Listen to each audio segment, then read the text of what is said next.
Good afternoon, everyone. Welcome to this hybrid meeting of the Policy and Resources Committee. I would remind all attendees that this meeting is being recorded and webcast live on the Council's YouTube channel. I have agreed the attendance of some members remotely and would remind all remote attendees to mute their microphones when not speaking. For any members of the public watching, please note that all public committee reports, including details of specific recommendations, are available on the Council's website. Item 1, apologies and substitutes. Thanks, Convener. We have apologies for Councillor Wan and Councillor Doran, with Councillors Scott and Fotheringham attending as substitutes. Thank you. Item 2, declarations of interest and statements of transparency. Members are reminded that in terms of the Council's Code of Conduct, it is their responsibility to make decisions about whether to declare an interest in any item on this agenda and whether to take part in any discussions or voting. Completed declarations of interest forms should be forwarded to Democratic Services. Are there any declarations? Councillor Speed.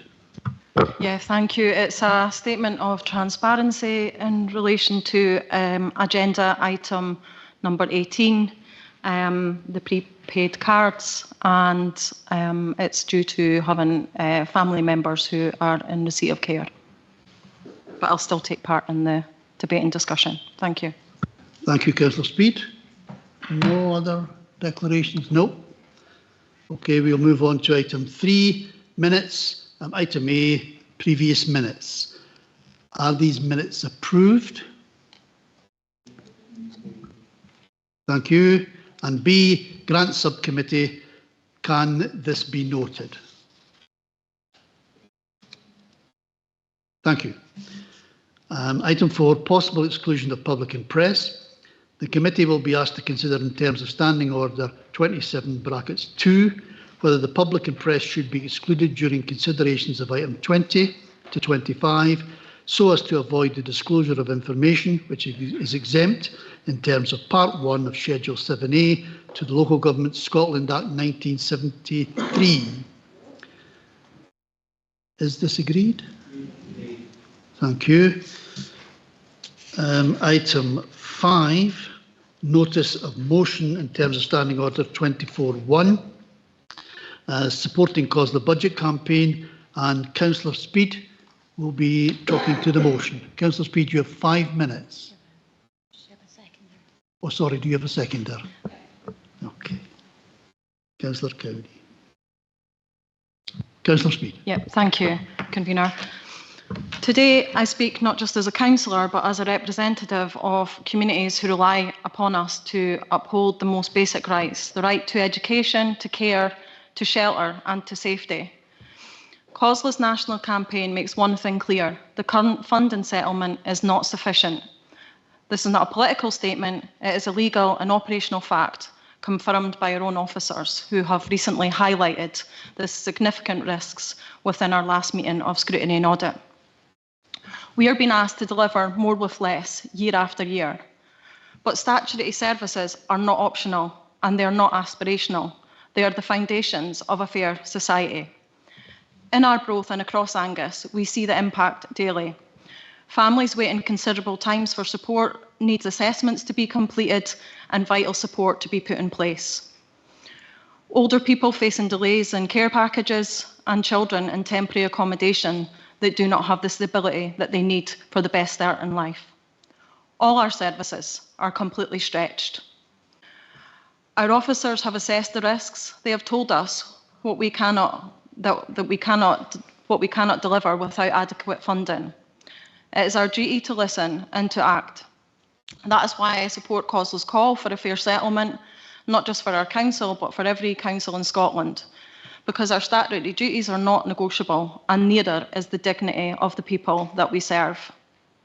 I'm asking for us to be clear in our messaging, to publish the risks, and I'm asking that we take a firm stance together, cross-party, cross-community, and demand the resources that we need to do the job we are legally and morally required to do.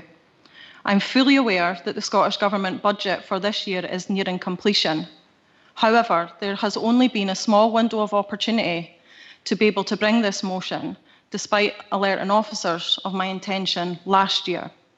This is the first opportunity to raise it within the relevant committee. However, this just isn't our stance today or for this up and coming budget, but for the ongoing sustainability of local government and Angus Council. I just ask today that you would support this motion, and I'll ask my seconder to say a few words. Thank you. Thank you very much, Councillor Speed. Councillor Cowdery, you have 3 minutes. Thank you very much. I doubt very much I'll take up the full 3 minutes, but I just wanted to say that I'm delighted to be supporting this motion and seconding it. I think the COSLA campaign is excellent. I think it very clearly describes the seriousness of the issues faced, and I think it's good the way it goes into tangible detail about how this is going to affect people at a local authority level. I can't think really that there's anything controversial in this motion, given that I do believe the way councils are forced into a position every year to make cuts that no one wants to make is something that just isn't sustainable in the long run. So I'm delighted to second this motion. Thank you. Thank you very much. Do members wish to say anything on the motion request? Councillor Cheap. Yes, thanks, Convener. Just, it's really a question really for Mr. Lorimer, if he's here. The point 4 that we're being asked to agree, is that practically possible, given the time constraints and the run to our budget at this late stage, for the Head of Finance to provide a report on the overall risks that's being asked?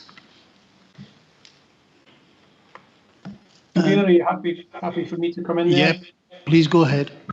Thank you, and thank you for the question, Councillor Cheap. Yes, I'm reasonably comfortable with that. We'll be bringing a report around risks in terms of the overall budget to the budget meeting next week. That report is already effectively prepared. So if the motion was agreed by the committee today, I don't have any concerns about being able to cover what's in point 4 within that report. Now, it'll be for members at council to I guess reflect on that particular report and whether that covers the position adequately. But we already have a report intended to be brought to the special council meeting next week, covering risk across the whole of the budget as part of our approach to improving risk management processes within the council. So that one's okay if the committee is minded to agree it. Thank you. Thank you very much. With that, are there any amendments to this motion? No amendments can be taken, then we agree the motion. Thank you. Moving on to item 6, Capital Monitoring, General Fund and Capital Programme 25-26. And Mr. Lorimer's talking to this one. Yep, thank you, Convener. This is the last capital monitoring report for the 25-26 financial year. As it says in the report, it's based on the actual spend for the 9 months to the end of December and then a projection for the remaining 3 months. The report shows a higher projected underspend for the year than previously reported, but we are currently still projecting to spend about 91% of the gross budget and about 88% of the net budget. So still a good level of compliance with the target budgets there. The report, as always, outlines the main projected variances in tables 4 to 8, and the report, or the ask in the report, is for the committee to review and scrutinise that position. Thank you. Thank you, Mr. Lorimer. Do members have any questions on this report? Councillor Shepherd. Thanks, Convener. It's just on page 17 of the report where the Arbroath Community Centre roof, those funds obviously didn't go ahead, and I was just wondering where those funds are today. Have they been for other projects or just where they sit as of today? Thank you. Mr. Lorimer. Yes, through you, Convener. Yeah, Yeah, thank you for the question, Councillor Shepherd. Yes, those funds have been reassigned. I would need to go back and double check whether that has come back before members. I'll double check that with Jill Patterson, who looks after the UK Shared Prosperity Fund, and confirm that to you separately out with the meeting. But we do have a deadline in terms of spending those UK Shared Prosperity Fund monies. So those projects have been that money has been reallocated to different projects. But I'll confirm after the meeting where it's gone to. Thanks. Thank you. And Councillor Cheap. Yes, thanks again. It's a question for probably for Mr Daly, actually, on page 18 with the project number 32 on the waste vehicle replacement. Now, this forms the largest part of the underspend here, and we tend to see this in every budget, the waste vehicle replacement programme. And bearing in mind we've got 1.7 million, 1.75 that's going to be carried forward, I guess, into 26-27. Will you be budgeting for an additional amount on top of all of this in next year's budget as well?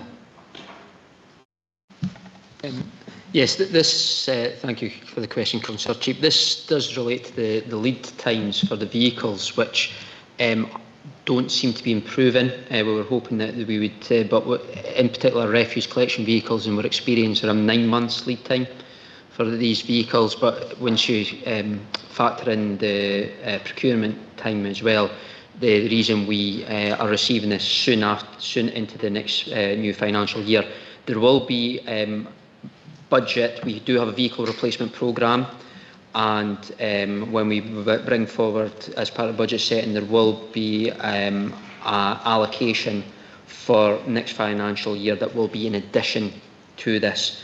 And as I think you're aware, this just helps us ensure that we are able to keep a fleet that is functioning and able to deliver all our services. Any other questions? No, any comments? No comments. Are we happy then to agree the recommendations? Moving on to item 7, revenue monitoring and renewal and repair fund position 25-26, and Mr Lorimer again. Thank you again, Convener. This is the revenue equivalent of the report we've just looked at, again based on actual spend and income to the end of December and the projection for the remainder of the year. The overall projected position again shows an improvement from that which was looked at in the previous monitoring report, showing an unadjusted underspend of just under 5 million is now projected. Most of that underspend, that projected underspend, is however in areas that are paid for by ring-fenced funding, which can't be used for other purposes and would need to be earmarked at the end of the financial year. So the adjusted position is a projected underspend of 430,000. Now, while overall that adjusted position is one of underspend, and that has improved, that position is not where we were earlier in the year, there remain some significant budget challenges within some service areas. I'm thinking particularly in children, families and justice and infrastructure and environment, as I've explained in the report. Again, the report asks members to review and scrutinise the position, and again, happy to try and answer any questions if members have them on the report. Thank you. Thank you, Mr Lorimer. We have Councillor Beattie. Thanks, Convener. Mr Lorimer, on page 37 of the combined reports, where it says the main reasons for the revised project deficit are due to residential placement costs, and then it gives a figure of 1.99 million. We allocated money for a second house that would help reduce our residential placement costs, but I understand that this has been used in a different way. Have we not missed a trick here? Through yourself, Convener. Yeah, on you go. Thanks, Councillor Beattie. I'm not sure I'm understanding what you mean by the question. There was money allocated for something else. Can you elaborate, please? Certainly, there was money allocated for 2 houses to assist with our residential placement costs. One of them was taken up in Brecon, but the money that was meant to be for the second house has been used differently. We've had reports on this, and so, have we missed out here by not buying the second house if our residential placement costs are the main reason for the projected deficit? Yeah, Ian, Sorry. we have Kirsty Lee here who might want to come in. Is that okay? Yeah. Okay. Kirsty? Yeah, thank you. Yeah, so we did bring a paper on the balance of care last year, and we decided that we didn't want to progress with a second in-house residential development. And that was because our capacity is reached really in terms of what we can deliver in-house. And the preference is that we partner with others who will deliver that kind of capacity. So the action was around working with 2 different providers in Angus who will be developing and will bring reports forward. So they'll be developing houses here that we will commission space from. We're very clear that it wasn't a good financial decision for us to go ahead and build a second house. We were just far too stretched in terms of operating Pierce House. And really our plan is to ensure that children can remain at home with their families. So our investment was around our enhance and locality social work services. So our position in Children, Families and Justice hasn't changed in that respect. We don't think it makes good sense to invest in a further house at this point. I hope that answers the point, Councillor Beattie. Okay, thank you. Are there any other questions? Any comments? Okay, with that, we'll move to the recommendations. Are we happy to agree the recommendations? Moving on to item 8, Common Good Funds, Revenue Budget 26-27 and Provisional Budgets 27-28, 28-29. And we have Mr Daly and Mr Lorimer, Mr Daly. Thank you, Convener. The Council's Common Good Fund policy guidelines and administrative procedures requires the setting of the annual Common Good Funds budget. Members are asked to approve the Common Good Funds budget for 26-27 as set out in Appendix 1. Again, in line with the administrative procedures, also shown is the indicative budget for the following 2 years. Also included is the budget bids which come forward from the services of the Council in terms of ongoing management and maintenance of our common good assets, and these are detailed in Appendix 3. I would highlight that local members were consulted regarding these budget bids, and as noted in Appendix 3, all of the members confirmed their support for the bids for the respective common good areas. Thank you. Thank you. Mr Lorimer, do you want to say any more on that, or just for questions? No, thank you, Convener. Okay, thank you. I'll now open up to questions. Councillor Shepherd. I just wondered if we could have some commentary around the sustainability of maybe particularly the Arbroath and Brechin minimums, like Arbroath, let's take that's estimated to be on the 31st of March 27, it'll be sitting at 334,000 and the minimum we're meant to draw it down to is 300,000, and you know, given the projections in the forecast, and if there's a bit of inflation in there, if not much is done, I would see a position where we could be potentially breaching the minimum thresholds on Brechin and Arbroath, and also we'll be struggling to approve bids that are positive that may come forward to us. So I'm really looking on a bit of commentary on the long-term sustainability of the funds staying above their minimum thresholds, and are we going to need some reform? Like there's papers later today that may well be some talk on that, but yeah, just some commentary on the long-term sustainability, particularly in Arbroath and Brechin, would be appreciated. Thank you. Mr Lorimer. Thank you again, Convener, and thanks, Councillor Shepherd. Yeah, you highlight a particular issue there. It's worth bearing in mind that a few years ago, we used to just bring a common good budget for the year immediately ahead, and there was a and asked to extend that out over a 3-year period so that there's more of a medium-term planning approach to that to give a sense of what the balance is looking like, not just in the year ahead, but for a number of years. I think the balances that are there, it's worth mentioning the policy minimums are just that. They are a policy minimum. It's not cast in stone. That could potentially be revisited, although I would be cautious about doing that.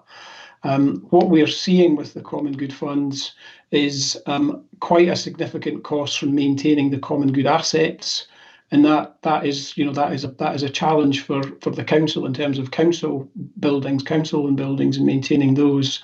So that is having an impact on the funds that are available, and I think you're right to flag that there are some concerns about the level of those funds into the future.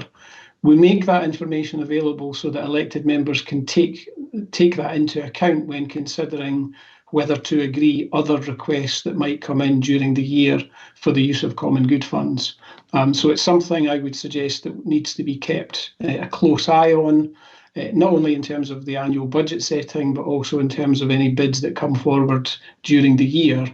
But I would provide a bit of reassurance that the policy minimums are capable of being reviewed and revisited if necessary, Councillor Shepherd. So I hope that provides some reassurance or some clarification on the matter. Thank you. Thank you, Mr. Lorimer. I'll now bring in Councillor Cruikshank. Thanks, Convener. My question is closely related to Councillor Shepherd's. What can we do? I'm thinking specifically for Arbroath, as I represent that area, but what can we do to actually increase the common good revenue going forward? Mr. Lorimer. Yes, thank you, Convener, and thank you, Councillor Cruikshank, for the question. That is a difficult question because the income we've actually got on later on the agenda the review of common good rent, so that will help in some instances in terms of a review of the rentals that are paid for the use of common good property. But what we have, I suppose, is a limitation in terms of what the income generation potential of the common good assets can be. I don't have an answer for you in terms of what can be done as far as boosting the income streams from the common good. We could potentially look at the alternative investment of cash balances in the loans fund, but there are costs associated with that. That's the approach that we've taken in relation to the Angus Council Charitable Trust. So that's something that potentially could be considered in relation to common good, but there are risks attached to that, and there are costs attached to the administration of that too, which we'd need to look at in a balanced way. But it's a tricky problem to generate more income from the assets that we have, albeit things like the 5-yearly rental review, etc., do help and do make a difference. So not a definitive answer, Councillor Cruikshanks, I would say, but I hope the kind of suggestions I've given there are helpful. Okay, thank you, Mr. Lorimer. We'll move now to Councillor Cheap. Yeah, thank you. Just probably for Ian Lorimer again, I think here, but forgive me if the answer for this is in the papers, but I couldn't see it. When we go to page 66, I'm looking here at Kirriemuir. Interest on loans and investments there in the current year budget was £100, and it suddenly jumped for the next 3 years to 5,850 over the next 3 years. What's the cause of that? Where's the benefit coming from that's bringing in loan and investment returns of that amount to Kirriemuir? Mr. Lorimer. Thank you, Councillor Cheap. I'm just trying to page there. It was Kirriemuir. Page 66. Yeah. Yeah, I think that will be related to the common good property review change. There were some assets that weren't previously on the Kirriemuir Common Good Fund that now are. So I think that's probably related to the income from those assets. But let me double check that out with the meeting, and I can confirm that to you just to be sure. Okay, thank you for that. If there are no other questions, are there any comments? Councillor Cowdy. Thank you. It's a very procedural comment, but just on page 63, I just want for anyone viewing not to be confused. It says that £20,000 was given to a flood study at Arbroath Golf Club. It is Arbroath Golf Links, which is the course, and it's different. So the club isn't the common good, so it would be the link. So if someone could just amend that. Thank you. Thank you for that clarification. Are there any other comments? No other comments, then do we agree the recommendations? Thank you. Moving to item 9, Common Good Register, Carnoustie. And we have Alison Watson. Thank you, Convener. Good morning, good afternoon, members. As reported to P&R Committee in September last year, investigations confirmed that there are no common good properties in Carnoustie. Approval was given to go out to statutory consultation for 12 weeks on the proposed list that, of course, contained no common good property. The consultation ended on the 10th of January and no representations have been received.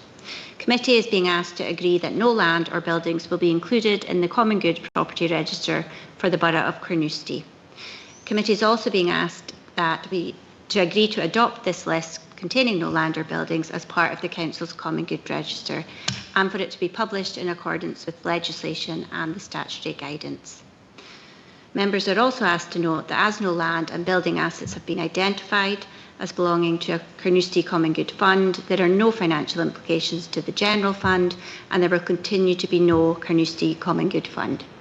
My colleague Marie Callender, who has done a lot of this work, is in the chamber today to take any questions. Thank you. Thank you. Councillor MacDonald. Thank you, Chair. 5.2 on page 71 sets out the sort of position about the consultation and the representations received.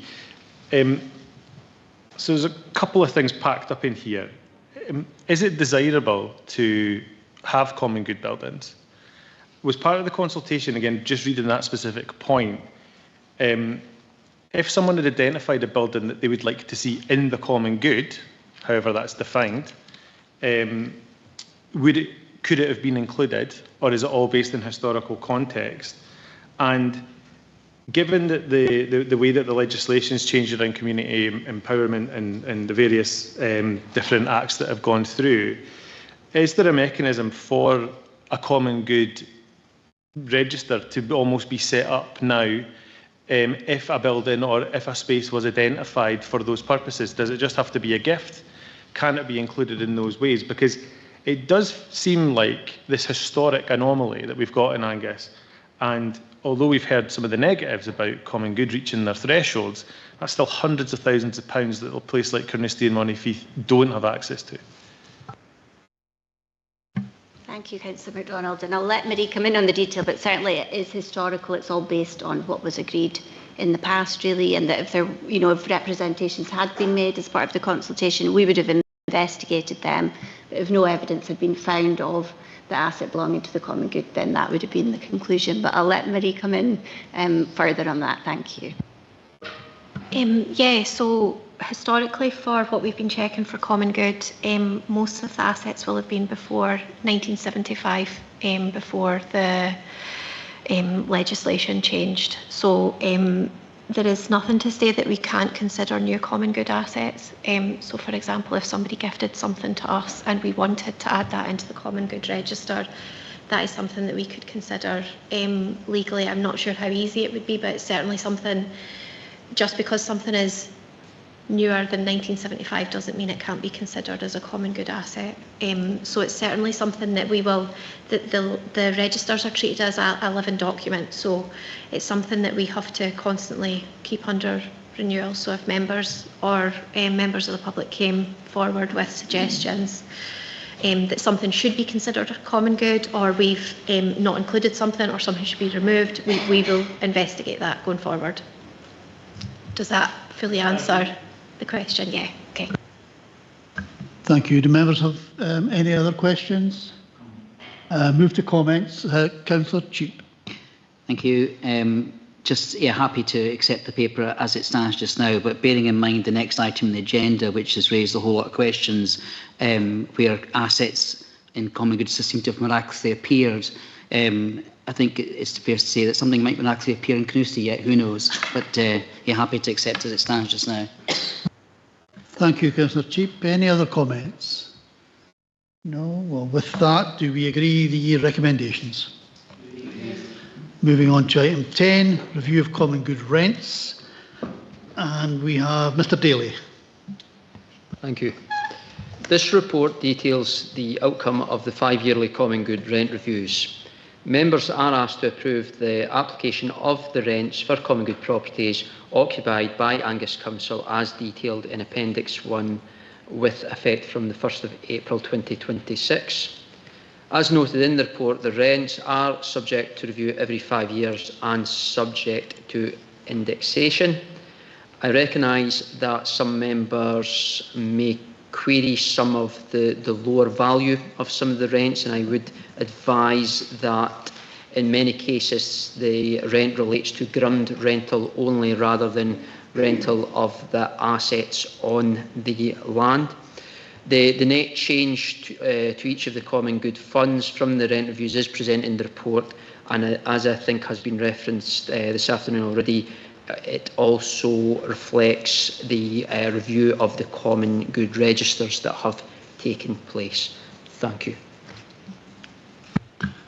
Open up to members for questions. Do we have any questions? No. Councillor Shepherd. Just regarding some of the rents, if members feel that some of them are not quite right or undervalued, other than the elected members who, look out for the common good as part of our remit, am I right in saying there's no one else that's going to be fighting their cause? It relies on us. If reading this, if we think they're not right or need reviewed, it would be upon us to make that so and have that debate with officers, that dialogue. Just looking really for a confirmation of the understanding of that. Thank you. Mr Daly. Yeah, if any members would like to query the rate of any of the common good assets, I would welcome them contacting myself. It would be our estates team who would advise you further on the matter. As I said, I think in some cases where we have had queries is the apparent low value of some of these. As I said, it is, I think, related to the fact it is a ground rental. So to give you an example, if it's a car park, it is the ground rental as opposed to the rental of a car park, if that makes sense. I'm joined by my colleague Mandy Robinson from the estates team, who has undertaken the review. And convener, if it's through yourself, if we could invite Mandy in to maybe add a little bit more. Yeah, Mandy, would you like to come in? Good afternoon. Looking at the history of when the common good rents were set, previously district valuers set the rentals, and subsequently the external consultants back in 2004. At that time, the consultants we had at that time looked at all the common good rents, and cognizance was taken of which properties were developed, whether it be the ground or buildings or whatever, by the council, and all the investment was done by the council. So in most cases, the rents are just purely for undeveloped land. So they don't take into account any development as parks or car parks or anything like that at all. So it's basically the value for bare ground. There are some properties where the value is for the buildings, but that was because they were always known to be common good and the council was leasing it from the common good. In the last few years, the valuations have been done in-house. So for the last review and for this review, they have been done in-house, taking cognizance of reports by various commercial property agents about how the level of rentals has changed over recent years, depending on the types of property. So there are variances in the increase, but as a background figure, excluding all the ones that have been removed and any of the new common good properties that have been added, there is an underlying increase in rents, averaging out about 10%. So I hope that gives a little more background, but happy to answer any further questions. Yeah, next. It's taking place every 5 years rather than annually. I think that's, sorry, Convener. Yeah, I think that's associated with the common good administrative procedures. But again, as you heard, Mandy Robinson has had experience of carrying out these reviews. And Mandy, I'm not sure if you're aware of the 5-yearly review and the reason for that. That was the historical pattern set many years ago when that was a common review pattern in property rentals. Some existing other leases that the council has may be on 3-yearly or 5-yearly reviews. There are not many that are on annual reviews, but that's not to say annual reviews couldn't be done, but that would be subject to resourcing because it is quite a time-consuming exercise. Okay, Councillor Cruikshank. Okay, move to Councillor MacDonald. Thanks, Chair. Yeah, I'm still kind of confused by the explanations given. It's down in the table as open market rent at 1st of April 26. And some of the things that, from what Graham Daly said, is just the ground rent, and some of the things are if they were buildings before, I think was the explanation. But there doesn't seem to be a consistent approach in terms of how that's looked at. The open market rent, as I understand it, is landlord and tenant. Well, we are the landlord and the tenant in this. So it's just, how come it seems so inconsistent between some of the new common good properties being incredibly low in rent and then other things that aren't? It doesn't seem to add up to me. I don't get it. But if that could be explained any better, I don't know. Maybe I'm just not understanding. Yeah, I appreciate it's.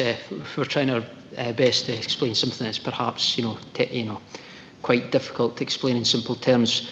The example that was given, where I think we're sitting at the moment, is that historically it's already been was already in place, and therefore a rental for the whole asset, the land and the property is included, where the other examples are assets that Angus Council have developed upon at a later date, and that's the difference. But again, I would give Mandy Robinson just an opportunity. If hopefully, Mandy, you might be able to just expand a little bit more, or perhaps a little bit clearer. Yeah, there was. Bear with us, Mandy. Councillor MacDonald just wants to add I think something. the easy example, Mandy, is Inch Park in Brechin is down as £1,962 open market rent, and then you've got Montrose Sports Centre, which is about £1,000 in open market rent. So one's a play park and one's a sports centre. Now, Graham's explained that that's just the ground rent, but I don't. That's the bit I don't really get. Is that sort of anomaly where you've got a play park versus loads of land with a big sports centre on it? The difference is that the sports centre was the investment for the building, and the current maintenance of the actual building, the investment was by Angus Council and not by the common good.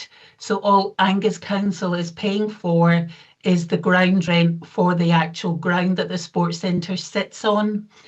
There was a report to committee back in 2021 that set out all the different scenarios that would take place and how rents would be set going forward, taking into consideration that for the majority of cases, Angus Council has been responsible for all the investment and maintenance of the properties, and hence why only a ground rent is paid for most of the properties and not a rent paid for the properties themselves.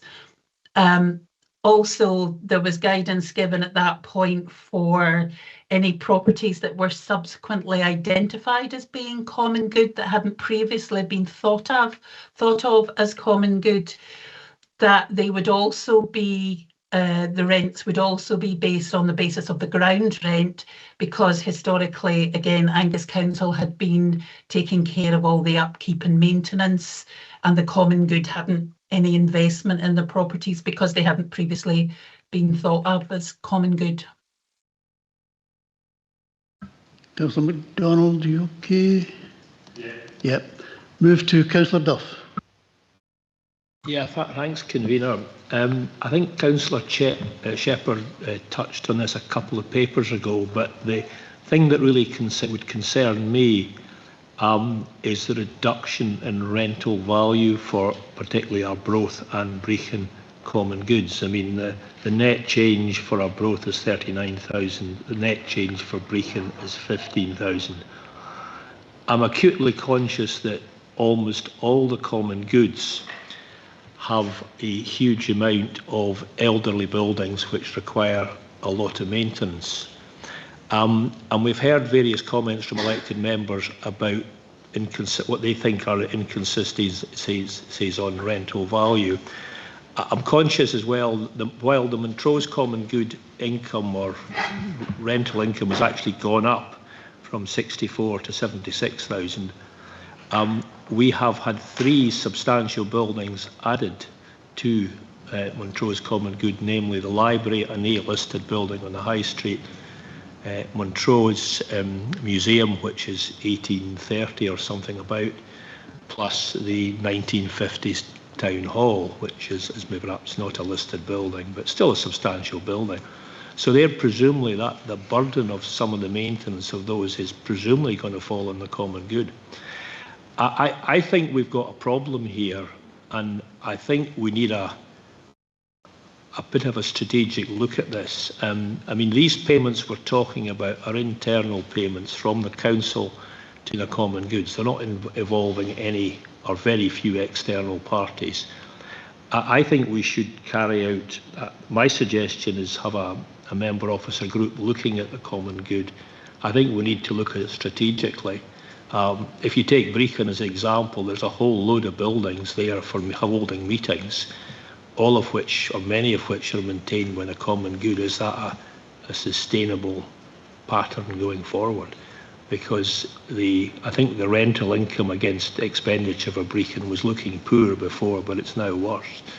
So, I mean, I've always felt that you know, this is a bit of a medieval problem, but sooner or later we'll have a disaster in one of the common goods, and effectively there won't be money there to pay for whatever needs to be done. And ultimately the council would have to act as backstop on those. But I think we should have a proper review of this. And as this paper is saying, is we'll bring in new rentals from the 1st of April, but these are effectively internal accounting transactions. I think we should have a review of the whole thing, and I'm suggesting the way to do that is have a member officer group. It might take us quite a bit of time, but I think that would be the best way forward.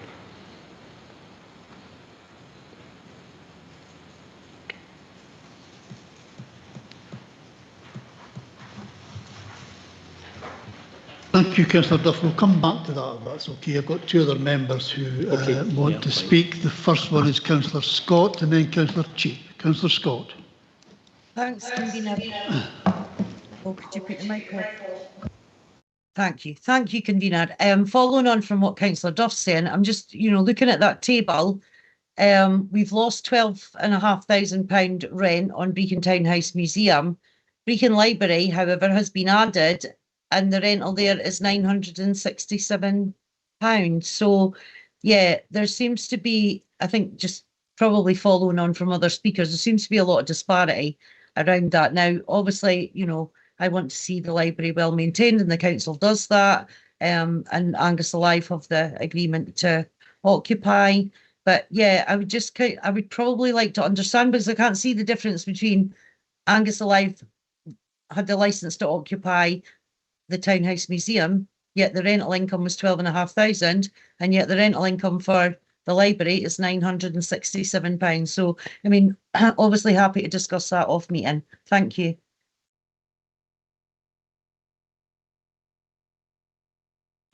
Mr. Daly, do you want to say anything on that? Or shall I move on? I'm unsure if it's a question or a comment, but I think I understand what's been said. I think it's maybe emphasising the points that have already been made. That there's maybe a query about the consistency of the rent setting. I think the specific one was Brecon Library. I'm aware, I think Mandy Robinson, I'll maybe refer to, because this was an asset that was added to the common good, and therefore I think would have been valued through this cycle. So again, I'd maybe just invite Mandy to come in if she can. Yes, the library's only recently been identified as being common good, so all the previous investment and maintenance, etc., has been made by the council, and in accordance with the previously agreed report back in 2021, it would come under scenario 3, where an existing building is identified as being common good. Then the general fund would pay a rent for the ground, but would continue to be responsible for the building maintenance and running costs as they have already been responsible for. Thank you. We'll move now. Sorry, Councillor Cheap. Thank you, Convener. I mean, I've been listening to all this. It's as clear as mud to me. Absolutely as clear as mud. I just don't understand it at all. I don't understand. I mean, the words disparity are being used, inconsistencies. I completely agree with all of that. It doesn't make. I wouldn't be approving any of these today because I don't understand the basis. And as council elected members, we're here for governance on this as well. And I don't see anything in this at all. It's flashed under the radar in 5 years ago. If that's the last time we looked at this, and how it got through, I don't know. But bearing in mind we've got all these new additions, deletions, etc., I can't believe, for example, that the Reid Hall main building has suddenly appeared on the common good. You know, and yet we've got the Reid Hall car park, Reid Hall field, and now they've got suddenly Reid Hall. It's now on the common good here, and I think I completely agree with what Councillor Duff just said. I think we need probably a member officer group here to review this entirely. It does no harm to defer this paper because the rents can be agreed later and backdated the 1st of April. Happens all the time in retail and commercial industry. So I don't think we should be agreeing this paper today when there is so many inconsistencies and questions on the manner of how it's being approached. So I would certainly be happy to agree to an amendment to defer it.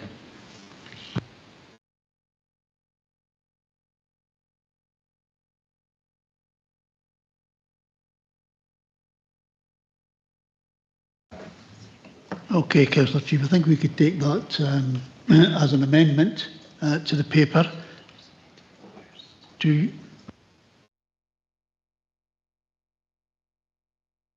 Councillor Duff, can I just check, was your suggestion of a MOG also an amendment? Well, that was essentially. My amendment essentially is to defer the report and set up a MOG to look into it and look at the strategic way forward. I think if you want me to throw in another one, it looks like environment. I think an amendment's probably. No, I'm just going to give you another fact. Environmental services are paying the Brecon Common Good £11,000 a year for Brecon City Hall, which isn't being operated by the council. So that's one that needs looking at, I would have thought. Okay, Councillor Duff, we'll take then your suggestion of the MOG as an amendment, and that's the second. Is that okay? Yeah. Okay, Councillor Bell. Thank you. Then Councillor Shepherd, then Councillor Gowdy. So the conversation also raises for me the issue around what would then happen if we were to sell any of the common good properties. What proportion of it, depending on when it arrived on the common good register, how would the proceeds from that be apportioned? Do you understand that? Yeah. I understand it. That's good. Yeah, this. So I would like that to be taken into consideration, you know, forward. As part of the consideration As of the part of the MOG. I think we need to look ahead to cover bases on that eventuality. This was all covered in the report that went up in 2021. So 13th of May 2021 to the Angus Council meeting, which was the revised Common Good Policy Guidelines and Administrative Procedures. And it gave different scenarios, and that was what's been referred to, and that's how we've calculated the rents, which I recognise, you know, has been shown is that there's some clarity needed on this, but we are working to what was agreed on the 13th of May 2021, and this also outlines in terms of Councillor Bell, the scenario you just gave in terms of the sale of the property. And I think it might be Mr. Lorimer, or it might be Ms. Robinson, but I think there are examples where we have sold such assets. My understanding is the proceeds do go to the common good, but in full. But maybe whether Mr. Lorimer or Ms. Robinson can maybe confirm that. I think Mr. Lorimer is looking to come in. Mr. Lorimer. Thank you, convener. Yeah. So where there is as Mr. Daly points out, that report from 2021 tried to provide clarity in terms of the policy position around common good and what would happen in different scenarios. Largely off the back of the issues that we had with Lochside Leisure Centre. So the policy there, I think, is really clear about what happens in different circumstances, including the accounting treatment. So the accounting treatment of common good assets where it's found to be something that was treated as common good and it's no longer common good and it should be general fund or vice versa. We fix that in terms of the accounting in the very next year. And then if there was to be a sale thereafter, for example, as Councillor Bell asks about, that would be the proceeds from that sale. If the asset was now sitting in the common good, all of the proceeds would go to the common good. And so there's no apportionment about, you know, we almost take a view that says, well, the history is the history. But in some cases, it would not be possible to go back and revisit that history. Some of it, you know, dates back potentially decades about where things had been treated. So we correct it if we find that something should legally have been in one fund or the other. And all of that really ought to have now been concluded because of the work that legal colleagues have done over the last couple of years in terms of the Common Good Register. So most of that should now have been clarified and dealt with beyond doubt. We will then treat that as whatever the correct legal definition is from the next set of accounts, we would only adjust. I think the policy says we'll only adjust in terms of prior years where it would be material to do so. So I hope that provides a bit of reassurance. There was a lot went into that policy report from 2021. No doubt that could be looked at again if the committee was minded to go down the route of a MOG as has been suggested. Thank you. Thank you. I'm going to bring back in Councillor Bell, who had an additional question. Yeah, I guess it would have been helpful to have had a link to that paper. I don't have it on my computer, but it was that additional element of the new common good properties that have appeared on the register where the definition on rent was being determined by whether Angus Council had maintained it. So that is a detail that is too much for me to go into right here, but I just wanted to take cognizance of it in the MOG. Thank you, Councillor Bell. We'll move now to Councillor Shepherd, then Councillor Cowdy, then Councillor Scott. Thanks, convener. This is more a comment I feel I want to get in before if we go to the vote, if we need to. But this paper, as it sits, would lead in a reduction going forward to the Arbroath Common Good of minus £39,463. Given the paper we've had earlier where the balance is forecast to be 326,000, where members are only meant to draw it down to 300,000, I feel that I can't really approve this paper as is, from a governance point of view, as it's only going to lead to the fund minimum threshold being breached, no future projects being approved without some kind of reform. So on that, I wholeheartedly today back Councillor Duff and Councillor Cheap's amendment, and I would definitely ask Arbroath members in the chamber and on all members to come along with us on this one today, because I feel it's really important that common good is there for generations to come. And if this paper is approved, I don't really see a long-term future for the Common Good Fund. I think we do need to go away and have a look at some changes, because just certain boroughs, it's looking sustainable, like Forfar, but it doesn't look so good for other boroughs. And I think we do need to have sustainability across all the Common Good Funds, and that's got to be found. Thank you. Thank you for the comment. Now I've got two more speakers, and then what we'll do is we'll have a break for 5 minutes so that I can actually take some advice. So we have Councillor Cowdery. Thank you very much. I note Councillor Shepherd's cheeky comment in front of my question. But what I was wanting to do was check about any implications from officers around officer resource or any other negative or neutral implications there might be to going with the amendment and delaying this. Thank you. Mr. Daly. I think it's fair to say the main resource is just staff and officer time. I think in particular finance and legal colleagues, because if we look at the 2021 review that was undertaken, that's referenced as a background paper in the report, there was a huge amount of work done by Mr. Lorimer's team and also I'm aware legal team.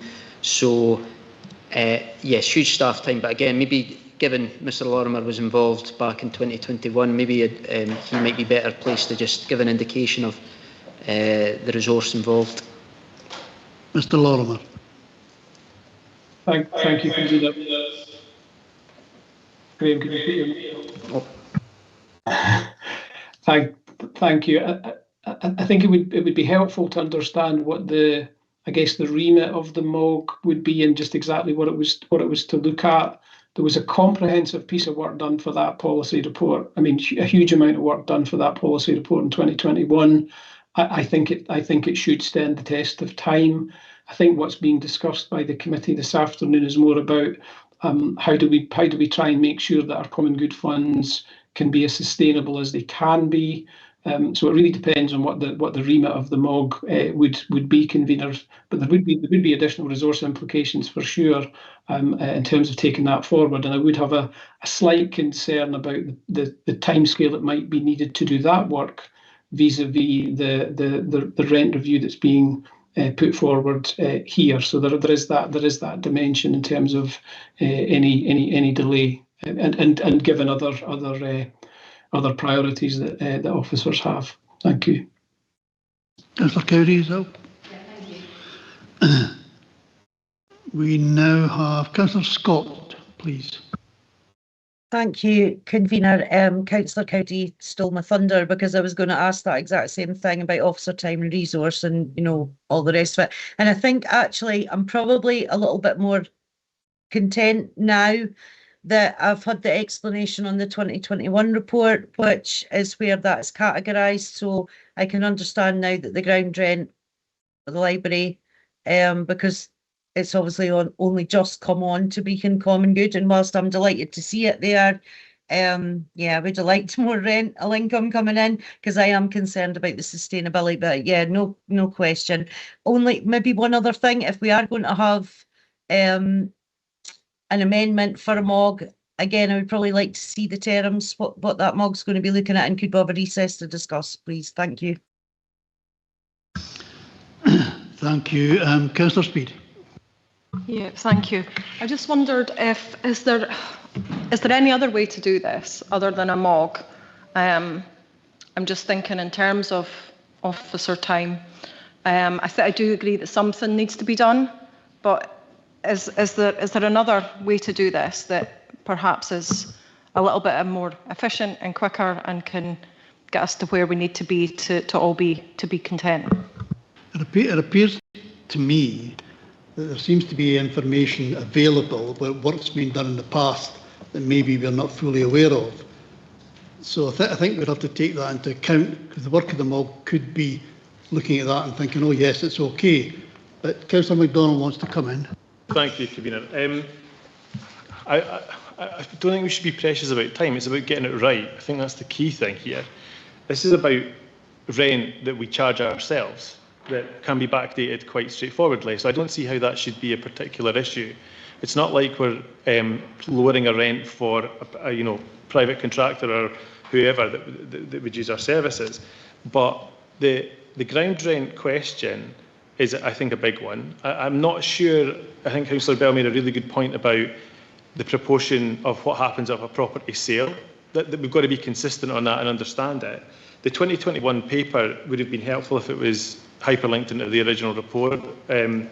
And I'm trying to find it just now, but our system is so bad at finding public documents because the appendices never come up with the actual main one. And I don't know why we put them that way, but we do. I think that for a MOG, it could be as laborious, as you just said, George, as it needs to be. So we could sit in the first meeting and the MOG could find, actually, there is no problem here, and it's dealt with straight away. For what is essentially saying, I think there's a lot of people raised issues and concerns. Not even, this could all be perfectly right. It's just we don't, as elected members, quite understand it fully. And we've got to admit when we don't. I think we've got to be big enough to say that. And if it is inconsistent, I think that's an issue. So that's why I'm saying what I'm saying.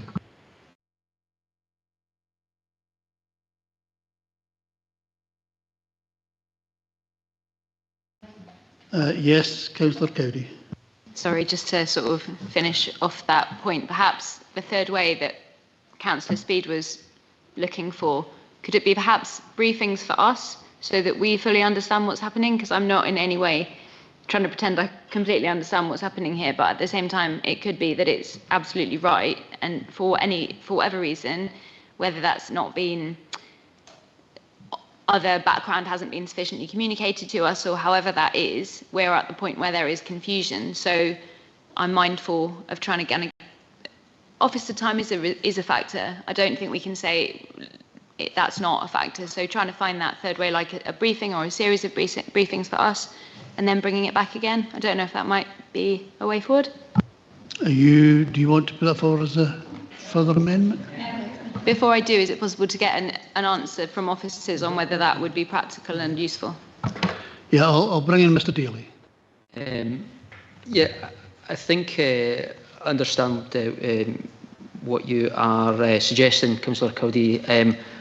There is an option for officers to bring forward a further report back to the committee and perhaps a member briefing, and an outcome of that may be a recommendation to set up a MOG.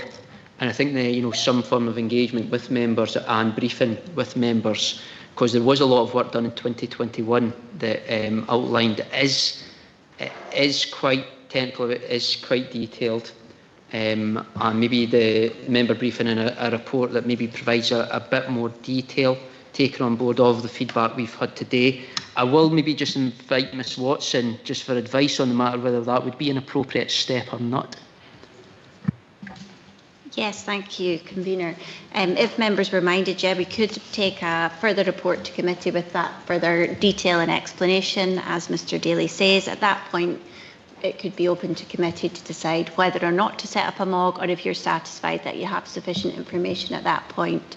And as Mr Daly has said, there could be member briefings as well that go into a bit more detail on it, certainly with briefings and a further report. If you were still not satisfied, then we could look at setting up a MOG if that was determined to be the best way forward, and agree the terms of reference for that. So can I just, on that basis, I'm happy to put that forward as an alternative amendment. Thank you. You have a seconder? Yeah, it certainly is an option. It sounds like an option. Might make the task easier. I think it was Councillor MacDonald said, everything could be okay here. We just don't know that it's okay. And members' briefings may reassure us in some way. And if not, then we can go for the MOG anyway. But I've got Councillor Cheek wants to come in. Yeah, thank you, Convener. I actually accept what Councillor Cowdery is suggesting here, but on the basis attached to that this report is deferred until post after that gets done. I think it makes sense, because it could be that I mean, there are a number of members who weren't, I was going to say weren't alive, weren't actually members of this council in 2021. So it's been useful for them all. But I think if we took that into account and then had a briefing, and then people said we're still not fully understanding or dissatisfied, then we could then decide and vote on a MOG. So I'm happy personally, don't know about Mr. Councillor Duff thinks, but I'd certainly go along with what Councillor Cowdery is saying. Councillor Duff. I think I do vaguely remember the 2021 report, and this was the situation with the Forfar Leisure Centre, Lochside, and the consequences for common good. And I think Councillor Bell brought up this issue about sale, but that's only one issue. For me, I think we need a strategic look at a common good, and we need to look, is it sustainable? Because we've identified at least 2 funds where the rental income is dropping substantially. And I think Councillor Shepherd's mentioned his concern that the de minimis may be reached fairly quickly. And I think we need a strategic look. I accept it will take quite a lot of officer resource. That concerns me. But I think Councillor MacDonald said we've got to get this right. I don't think this is a job we need to say, it will take as long as it takes. And we're talking about internal transactions. So we don't need to set an unrealistic line. We need as much time as it takes to get it right. And I think a member officer group is the right vehicle for that. But that'd be my suggestion anyway. Thank you, Councillor Duff. I'll take it from that then, that your original ask for a MOG stands. So we'll call your request the motion, if that's okay. And Councillor Cowdery will call as the amendment. And we will... Just for clarity on my version, yes, I completely agree with Councillor Cheap that defer at this point and then perhaps go to Councillor Duff's option if after the subsequent briefings we're still not satisfied. Thank you. Okay, thank you for that. Sorry, seconder for Councillor Duff. Councillor Shepherd.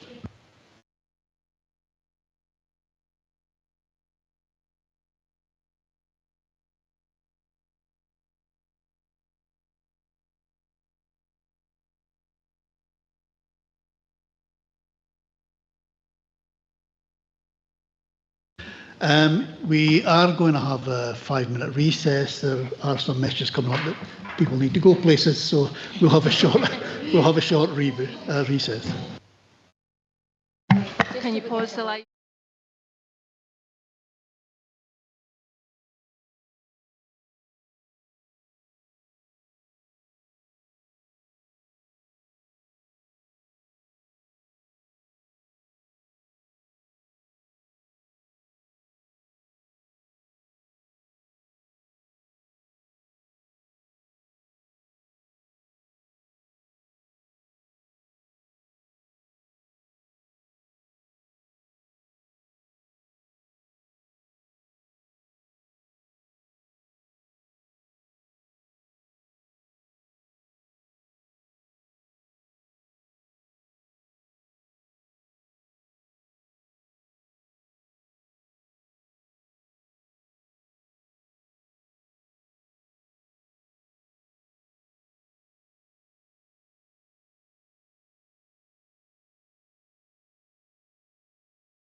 Okay, well, welcome back, everyone. Sorry we were took a bit longer than we thought, but we're all here now.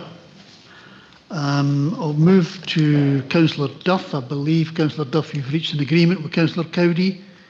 Yeah, that's right. I'm quite happy to withdraw the motion. I think I would like to ensure that the rents are the rent. We're not going to approve the rent paper, but I'm quite happy to go with Councillor Cowdy's suggestion that we have an officer report on the situation, which I think should go to full council. That allows all elected members to be part of the decision, and then when we see that report we can then decide what the best way forward is. So I'm happy with that as a compromise, if you like. Thank you, Councillor Duff. I'll just read out what we've got here to make sure we're all in agreement. Councillor Cowdy, seconded by Councillor Nicholl, to defer consideration of the report to allow member briefings and further detail to be brought forward to a further report, sorry, to be brought forward to Angus Council. Yeah? Are we all in agreement? Okay. Thank you very much. We can move now to item 11. Again, Common Good Funds project funding applications, and talking to this report is Mr. Daly. Thank you.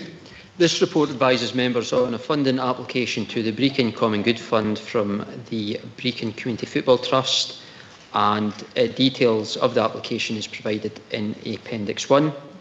The assessment panel of officers were satisfied that the application met the relevant criteria, and it is recommended to committee that the application is approved. In line with the administrative procedures for the Common Good, local elected members were consulted and their views were sought regarding the funding application. As noted in the report, 2 members did convey the view that they did not support the application. In summary, the reasons given were based on the significant existing pressures on the Brechin Common Good Fund to maintain current Common Good assets, and on the fact that this facility is not a Brechin Common Good asset. I would like to draw the attention to members that while the report notes that 1 member did not provide a response, subsequent to publication of the report, a response was received by the further Brechin elected member who confirmed that they did support the application. Thank you. Thank you, Mr. Daly. I'll open up now to questions first. Councillor Scott. Thanks, Convener. Thank you, Convener. I said that I didn't support based on the finances, but also, if you'll just indulge me for a second to go into an explanation, I also attend the resilience meetings that have been held monthly throughout in Brechin with regards to community resilience. So whilst I wholeheartedly support and would love to see, you know, because in the application it was to be used as a resilience hub, but I'm also aware that Brechin Community Football Trust do not have a lease on that building, so it's actually Brechin City.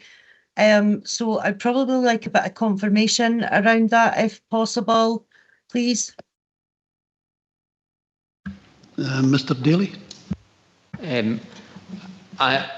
I'm unable to answer that. I think I would need to refer it to the panel who reviewed the application in detail. What I would say is that clearly they were satisfied that the arrangement that was in place in terms of the relationship or partnership between the football club and the community trust was sufficient to support the application. So I think I would just highlight that the panel were clearly satisfied that in terms of the ownership or lease or access to the hub was sufficient to award the funding. Councillor Scott.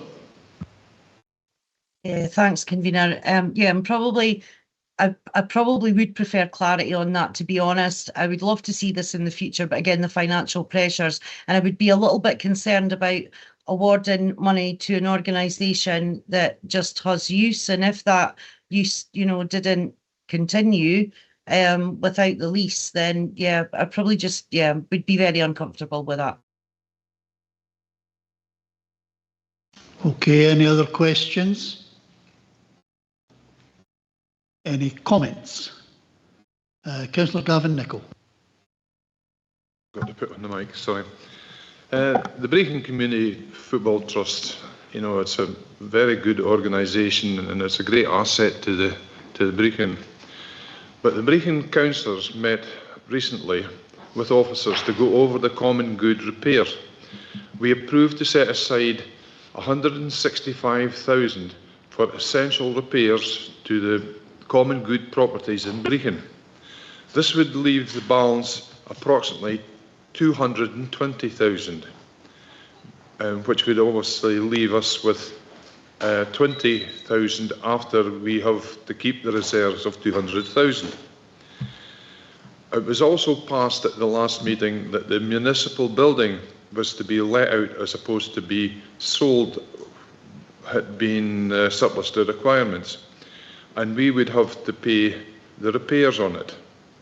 And the repairs are currently sitting in the high tens of thousands of pounds, and the common good just cannot afford to pay these kind of outlets. Also, this request at this time would be too much to come out of our limited funds. I would put in a motion or a whatever against it.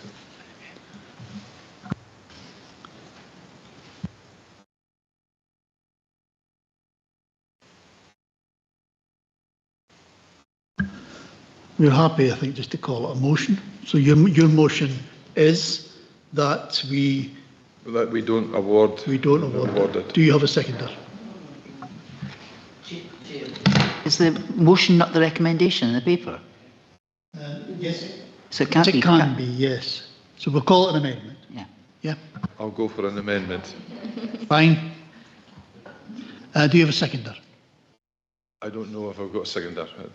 Is there a seconder for that amendment? Yeah. Better if you put your electronic hand up, I can see it if you do that. So we have a mover and a seconder.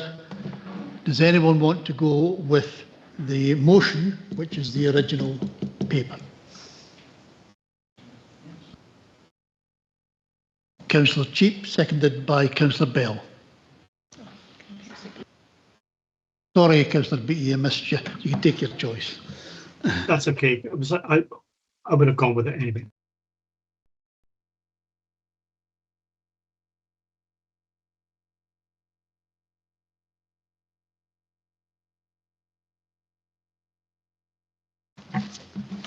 So we have the motion from Councillor Cheap, seconded by Councillor Bell, to agree the recommendation as outlined in the report, and the amendment by Councillor Nicol, seconded by Councillor Scott, is the direct negative to reject the proposal.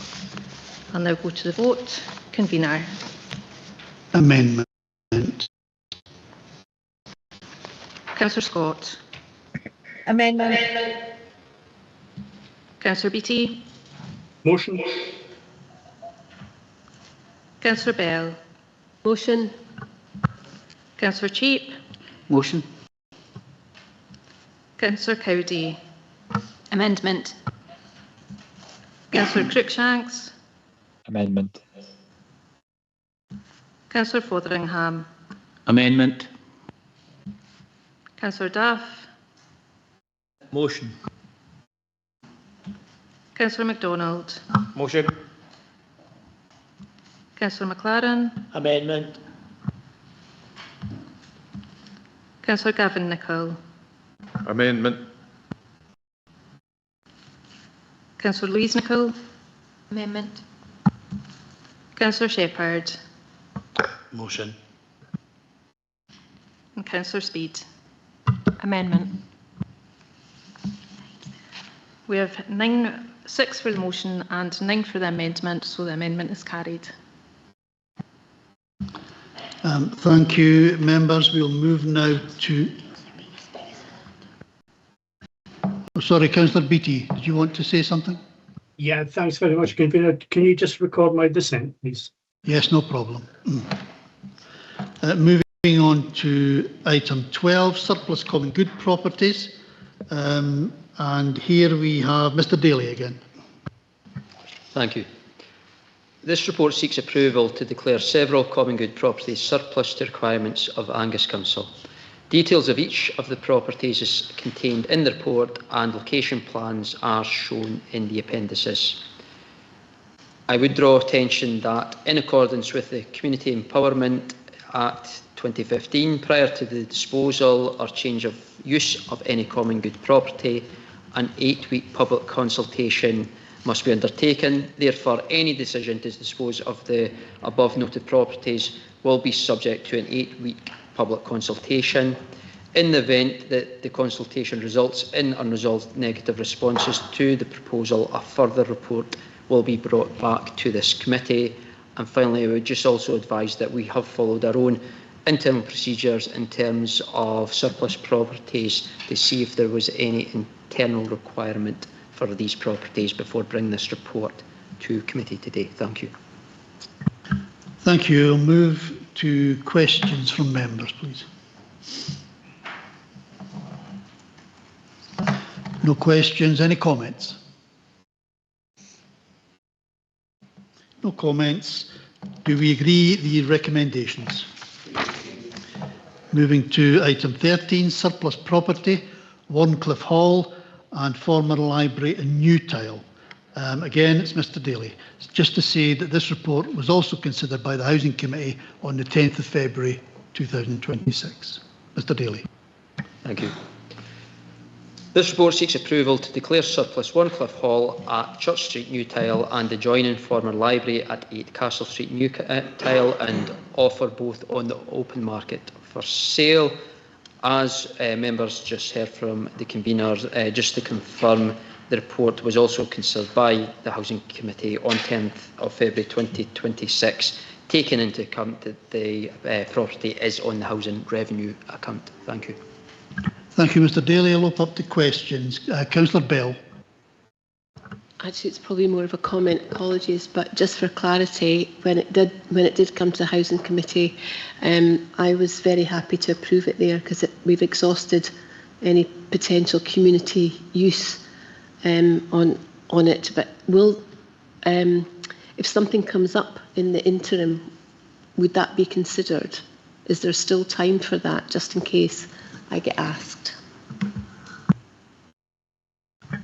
We'll now proceed to marketing the property, but while it's being marketed, any proposal can come forward during that period, and any proposal that comes forward while the marketing will be considered.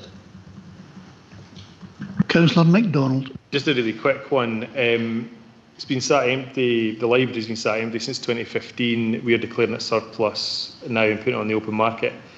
The reasons for it being declared surplus are it's difficult to adapt and change and move on. Have we got anything else like that we know of hiding, in our back catalogue or portfolio of buildings? Because it's a long time to be holding on to something that wasn't actually viable to change in the first place. I think Councillor Bell, being a local member, might know the history better than myself, but I think there was a consultation, and I think there was previously, a lot of community use and community interest in the building. I think it's 2023 there was an exercise done, and then I think subsequent to that, I think there was, I do recognise a bit of the delay while we've considered the options. The library was designated as housing in 2015, and the reason for not being able to do that is the linked works with the Warncliffe Hall. So we've sat on that building for the length of time it took to then declare Warncliffe, redundant. So my question ultimately is, have we got any other outliers like this where we've got a property designated for housing that is going to sit empty, then when we finally get round to doing the work on it, we find that actually it can't be done, it's too costly. Because we've been sitting on an empty building for 11 years and we couldn't have ever done any work to it going by what this report says. Understand your point. I think, taking the essence of what you've said, I think I'll raise it with my colleagues and just see if there are any situations similar to what you've said to maybe make sure that we do consider the point you've made there. Thank you. Thank you. Any other questions or comments? No? Okay, we'll go to recommendations. Do we agree the recommendations? Moving to item 14, surplus property, Riverview Drive, Monteith. And again, it's Mr Daly. Thank you. The report seeks approval to declare surplus the site of the former Parks Yard and former recycling centre at Riverview Drive, Monteith.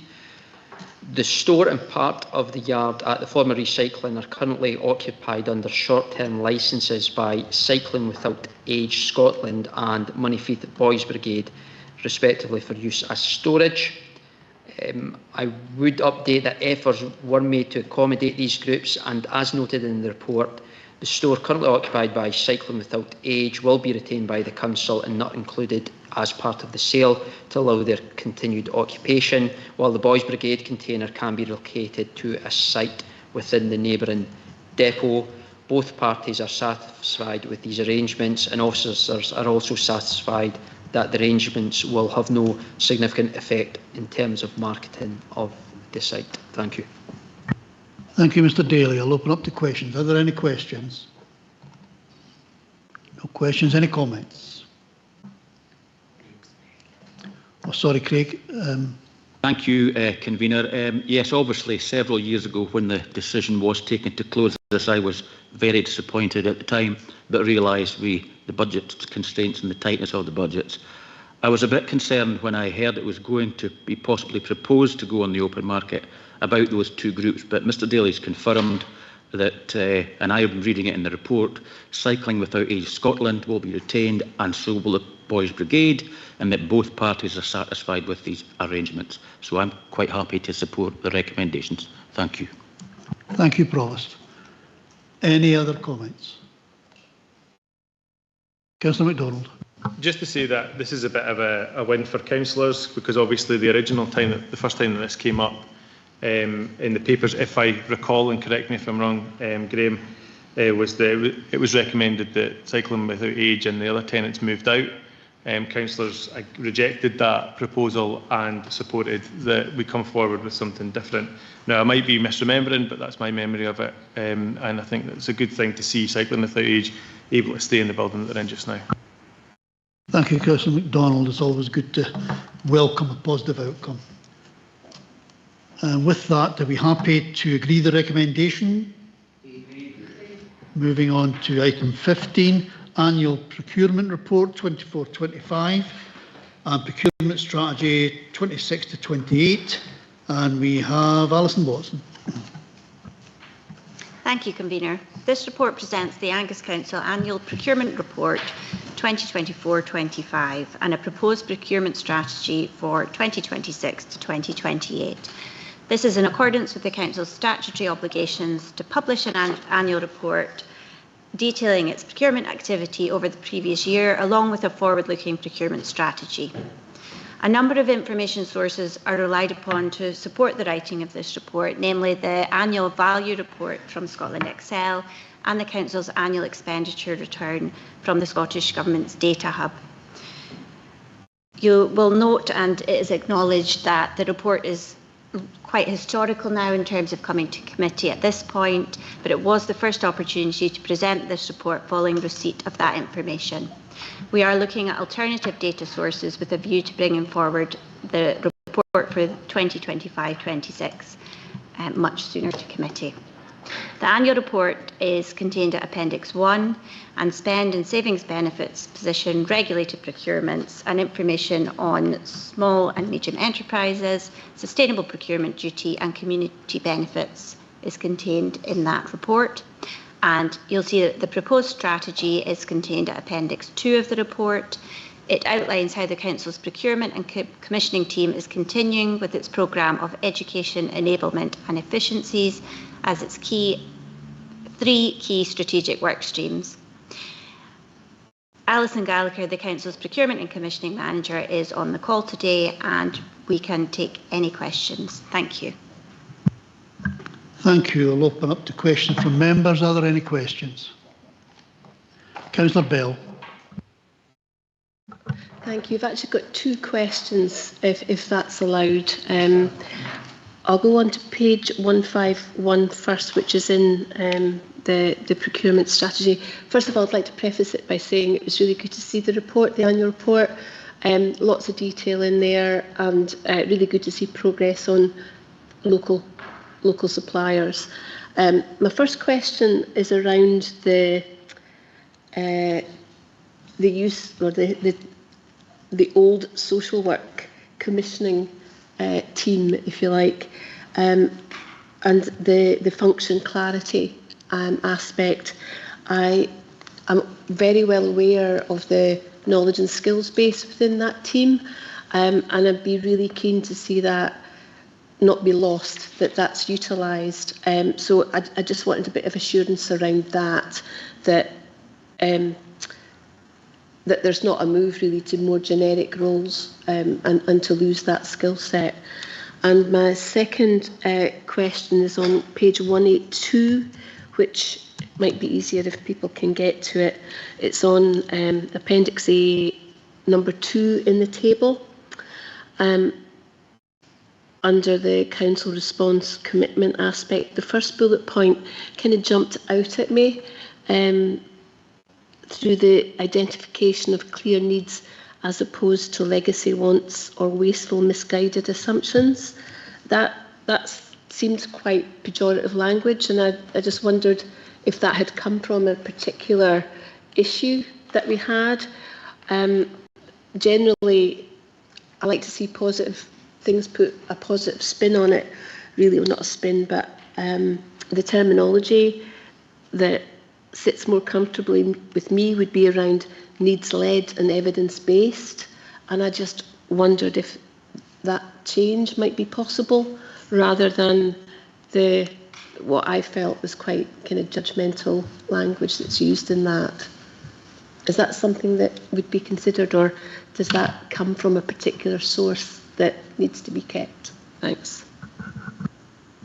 Thank you, Councillor Bell. On the first point, certainly the social work part of the commissioning team within the overall service is certainly a separate part of the team. There are no plans for any changes to that, and as you say, the people within that team have specific experience in that area. And you'll have also noted within the report that the other part of the team, which is the corporate procurement, is very much taking a category-based approach, so very separate and very different in terms of how the team operates. And in terms of the social work commissioning team, a service review is being looked at the moment, just to look exactly, as you say, the skills within that team and the opportunities to develop that, and working closely with Mr. Cooper, who I can see behind you. All of that is ongoing at the moment. So yeah, to reassure you that is important within the team, and I think good work is being done in relation to that. On the second point, take on board your comment, and would be happy to change that wording within the report and within the return in terms of a needs-led, evidence-based, and absolutely take your point. There's no specific issues, just to reassure you again, but definitely take your point on that language. Thank you. Is that okay? Councillor Cheek. Thanks, Convener. Yeah, page 130 was the one that I want to highlight on Scotland Excel. 6.5.1 really says it all, really there, but saying that it looks like 10 only Angus suppliers are listed on the Scottish Excel frameworks. Good to read that these people, achieved £8.9 million of income, but of that, only 541,000 came from Angus Council, and it represented 3% of our total spend on of the total suppliers in Scotland Excel. What is it that Angus suppliers are failing to deliver for Angus Council when all we can do is spend 3% with Angus suppliers as opposed to the other 97% going out with Angus? Thank you, Councillor Cheap. Perhaps if Alison Gallagher is able to come in and take that specific question and the detail around that. Alison? Yes, of course, thank you. excuse me, sorry. We are doing a lot of work to try and encourage and engage with the local supply base to pull them into Scotland Excel frameworks where there's an opportunity that presents itself. Our experience to date tells us that in many cases, suppliers do not wish to engage with Scotland Excel. They have preconceived notions about Scotland Excel. That is something that we take into consideration when we're undertaking our procurement strategy to decide if it's appropriate to apply one and use Scotland Excel, knowing that local supply chain are not part of that, or to look to an alternative procurement route out with that. An example I could quote relates to new build housing. We have a local supply base for that, but they are not present on the current Scotland Excel frameworks. When undertaking investigation, it has come to light that the local supply base have no interest, apparently, in the work currently being undertaken in the public sector. So the fact that they're not part of those frameworks is not something that they're perhaps missing out on an opportunity if we do go down the framework route. But I guess it's a two-pronged approach. We're looking, as I say, to try and encourage local supply base to participate in those frameworks when the opportunities arise, but also we're not tying ourselves by committing to use Scotland Excel frameworks either. Obviously, that is a route of choice to us, but when we're designing the procurement strategy, it's very much about what is appropriate for Angus Council in recognition of the local supply base and how best we can include them within the opportunity. Sorry, Alison, can I just check there? Are you then saying that if someone's not on Scotland Excel, we can still use them? We could still choose a procurement route if that would afford them the opportunity to participate, yes. Okay, thank you. Councillor Cheap? I read from that, Alice, it's only really of value to them in that case to be involved with that for the income they may receive from out with Angus Council then in that case. Why would MB need to be on Scotland Excel if we can still procure their services out with it? It can really only be of advantage to these companies that, for example, the other 31 councils, whatever, may procure from Angus through Scotland Excel. Am I right in saying that? Largely, yes, that is one of the advantages we try to sell when we encourage local suppliers to participate with Scotland Excel. Scotland Excel are one of a number of framework providers available to us.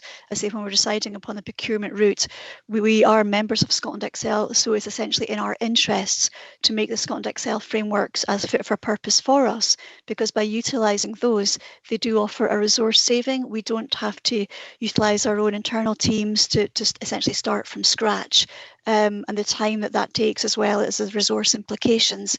But we do not wish to hamper the utilisation of the local supply base by preventing that opportunity by restricting ourselves to just using Scotland Excel frameworks. So there are definitely advantages to us if we can make those frameworks fit for purpose, but we're not going to deny the opportunity both for Angus Council to benefit from other routes and to deny the opportunity to local market if there is an opportunity to create a solution that derives better overall value, if that is indeed the case. Okay, thank you, Alison. Are there any other questions? Any comments? With that, can we agree the recommendations? Moving to item 16, emergency loan working devices, approach to the market, and we have Sharon Faulkner. Thank you, Convener, and good afternoon, elected members. This report highlights the approach to market for procurement of loan working devices and the associated application. Angus Council approved funding in December 2025 to purchase the devices and the application. Initial market engagement led to using the G-Cloud 14 framework to shortlist 8 suppliers. After evaluation of device functionality, contract terms and pricing, Total Mobile was selected as the most economically advantageous supplier. The initial contract covers the purchase of 500 devices over 3 years, with approved funding for an additional 180 devices if needed. My colleague James Brown from the Health and Safety team is online for any questions around the detail. Thank you.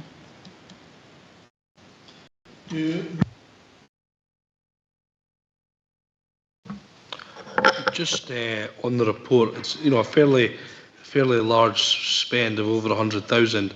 And I appreciate there we've got some details on there was 8 providers, but for me, I would like something like a table in the report with the breakdown of the costs. Just it's for us in the chamber, it's always I prefer to see see the difference in the cost, just for so I'm reassured we are securing best value. So maybe just a commentary on what kind of was the range in the pricing between the 8 kind of preferred options. Thanks.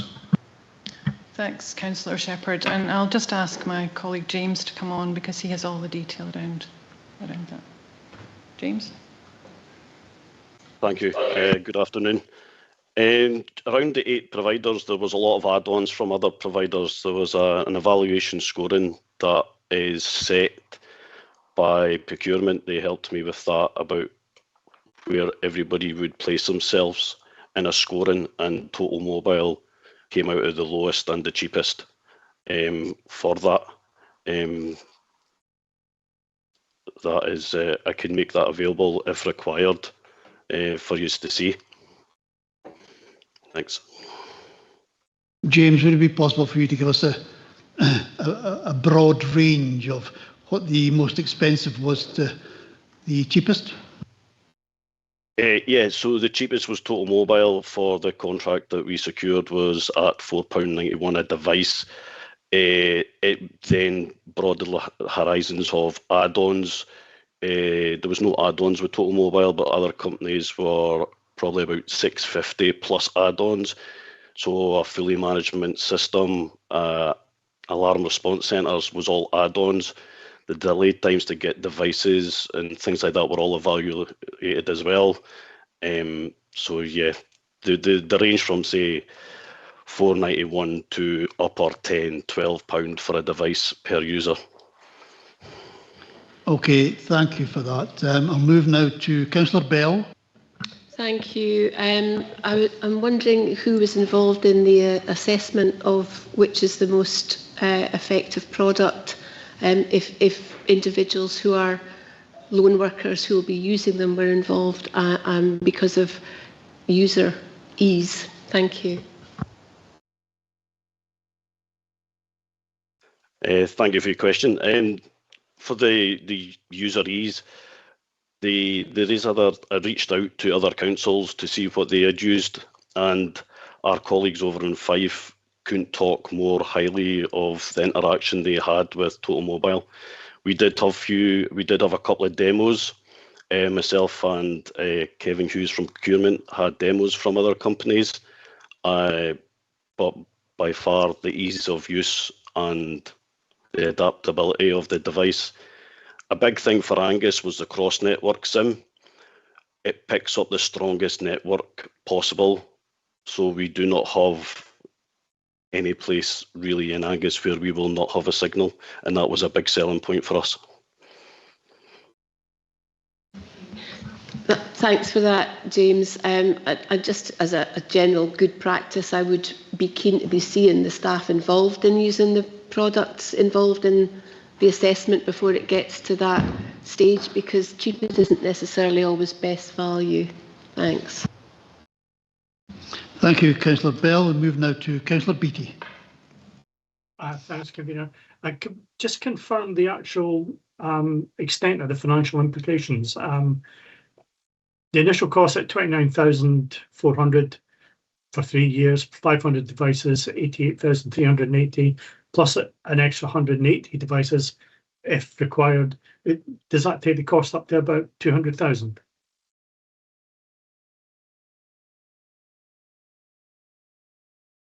Not up to 200,000, thanks. It's just a 3-year contract, 29,000 for the first year, and then same for second year and the third year.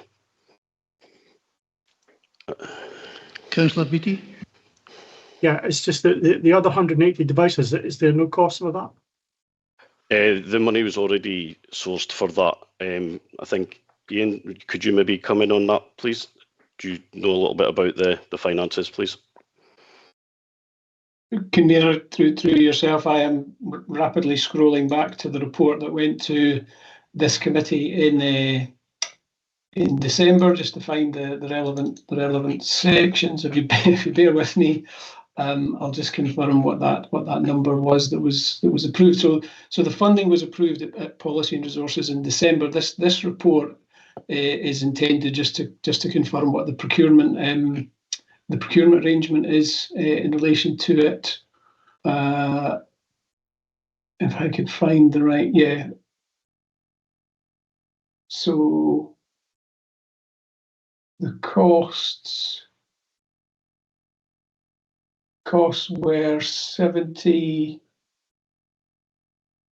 Yeah, sorry. The part of the funding here was some of the devices are for Angus Health and Social Care Partnership, and the partnership are meeting their share of the cost. So the council element of the cost that's been approved was 73,000 over 3 years. So I think that's why there's maybe a bit of a discrepancy in terms of the position as Councillor Beattie is querying there. But we're satisfied that there's the funding in place between the council agreed funding from December and the share that Angus Health and Social Care Partnership will meet, that the costs for those extra devices that you mentioned, Councillor Beattie, are should be covered. Okay, thanks, Ian. Okay, thank you, Mr. Lorimer. Question, Councillor Gavin Nicol. Thank you. I'm a bit curious. How do they work? Do they set off an alarm sound, or do they send a signal to a central location, or do you just hit the assailant with it?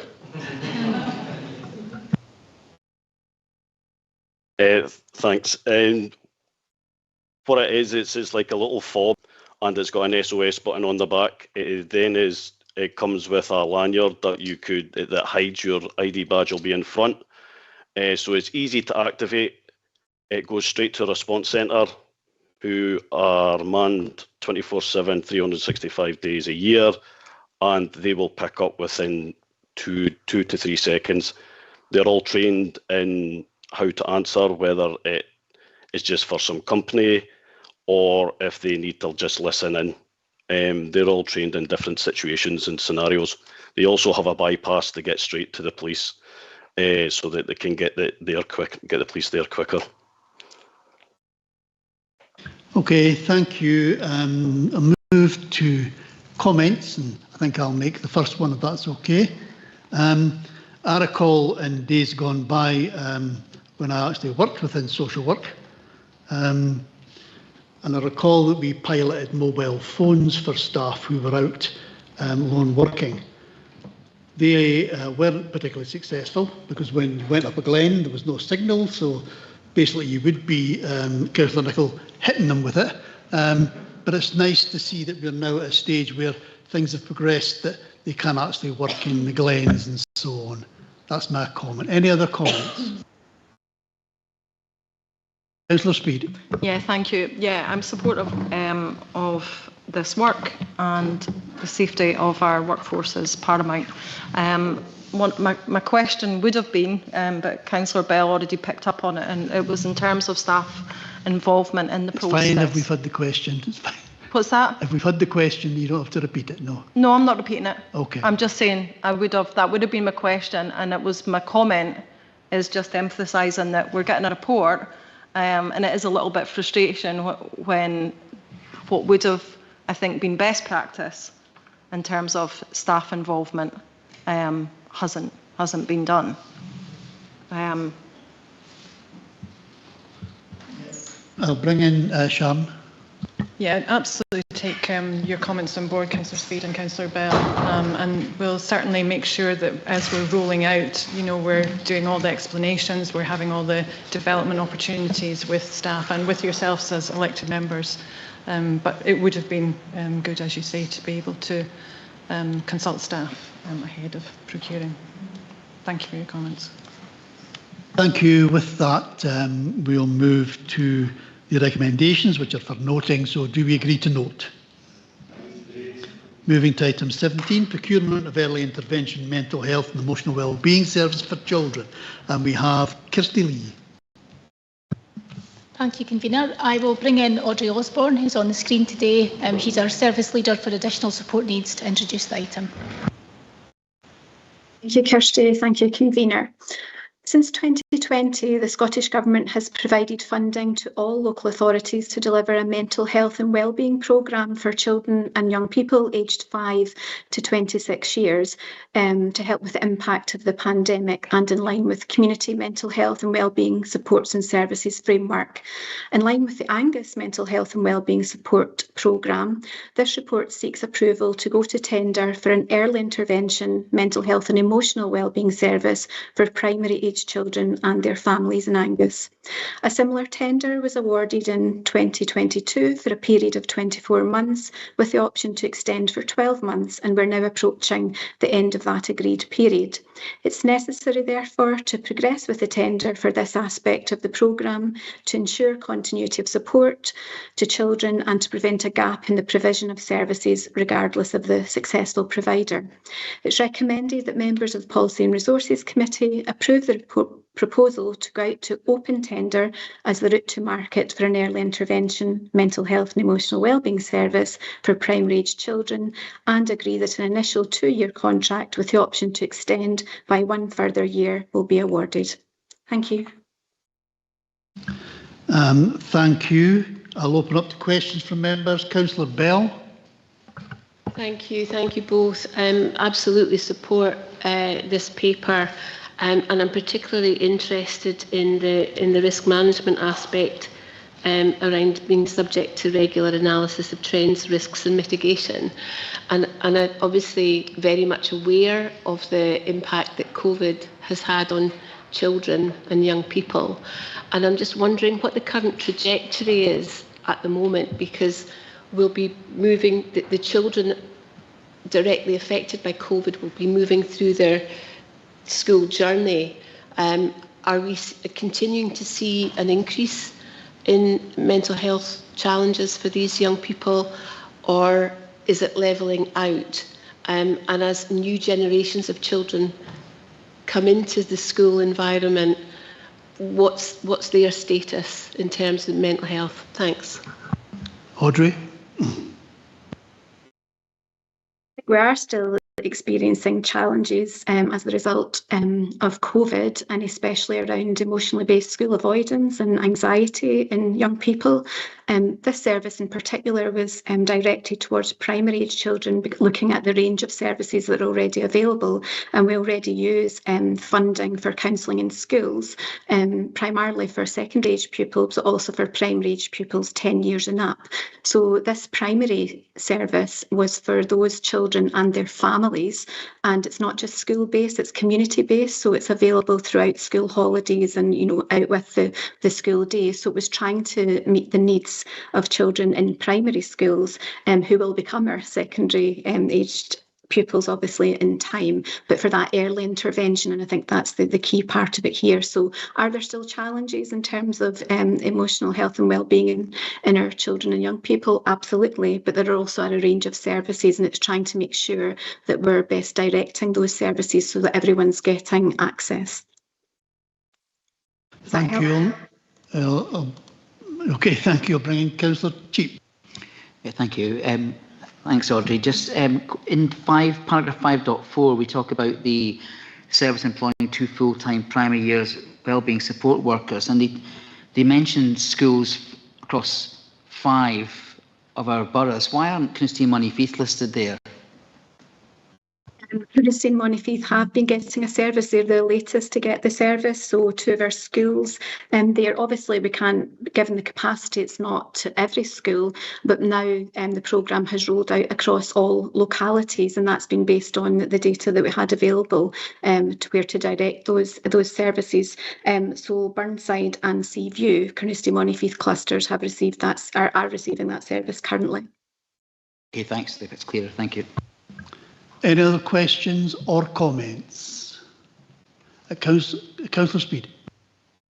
Yeah, thank you. Yeah, I welcome this report and this investment and the difference that it hopes to achieve. I certainly look forward to seeing a future report at some point that will perhaps show the performance and the difference it's making. I think this complement to education for our early years, for our primary and children and young people moving into secondary. I think what we really would complement this would be early years practitioners, which of course is a resource that we did take away. But yeah, certainly wish this piece of work all the best. Thank you, Councillor Speed. Kirsty? Yeah, just to note that the reports that come on the Mental Health and Wellbeing Programme and the outcomes that this service are achieving will be reported through our Angus Integrated Children's Services Partnership. So unless there's a specific request, we won't bring anything back to this committee, but we will bring full annual reports through the partnership. Thank you. Okay, thank you.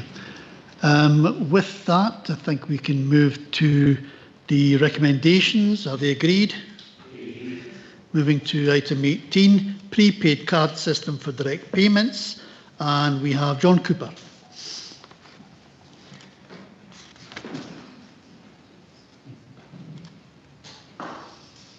Thank you, Convener, and good afternoon, everyone. So the paper today is seeking approval from committee for the use of a prepaid card system for direct payments, which is for our option 1 self-directed support within Angus Health and Social Care Partnership. You'll note within the report that currently direct payments are made into personal bank accounts of supported people or carers, and those are manually monitored by the financial processing team with input from social work staff. A review of this process highlighted several challenges, which are highlighted within the paper, but do include delays in setting up new accounts, issues around distribution of funds, a reliance on old systems with a focus on manual trawls and manual work, and a variation between payment and unspent funds of around 400,000 linked to inefficiencies of the current system. More than a quarter of local authorities in Scotland are now using prepaid card systems to deliver direct payments, and a previous survey by the Prepaid Card Network highlighted that 80% of service users would recommend them, and evidence does show that the system promotes financial inclusion as well as other positive impacts on how budgets are managed. Angus Carers Influence Group were consulted as referenced within the Equality Impact Assessment to advise that the setup of direct payments were currently inefficient and caused delays in organising care and support. And staff surveys have also been undertaken which highlighted the current process is inefficient, causing delays in payments, some challenges for supported people and carers having to open new bank accounts, and accounts not monitored efficiently, which has led to high unspent balances.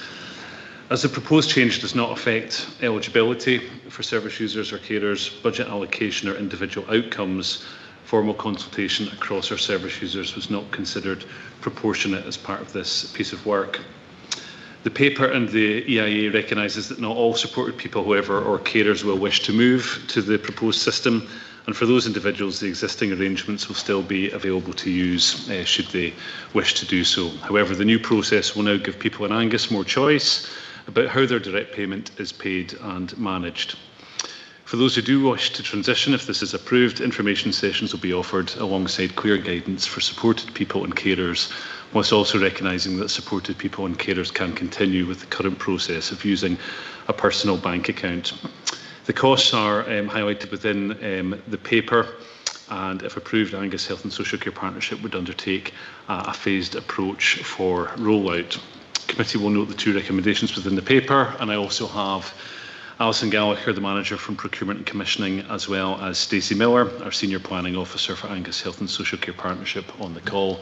And should there be any questions, I'm sure any or all of us will be able to answer as best we can. Thank you.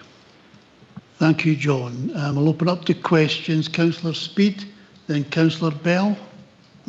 Yep, thank you. On the whole, I can actually appreciate some of the barriers and challenges that there has been, and kind of welcome that there has been work done to improve that.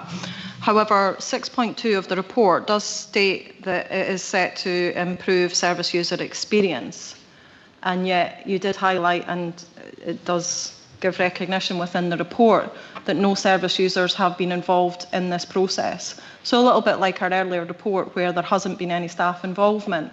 I think it would have been really good to have seen that service users who are in receipt of self-directed support option 1, and for some they've maybe been receiving a direct payment for quite a time, it would have been, I think, really helpful if they had been involved in this process and maybe already trialled out the use of what the card might look and feel like, given a demo, and then being able to provide feedback, especially given that some of those service users will indeed have a disability themselves, hence the reason for the support.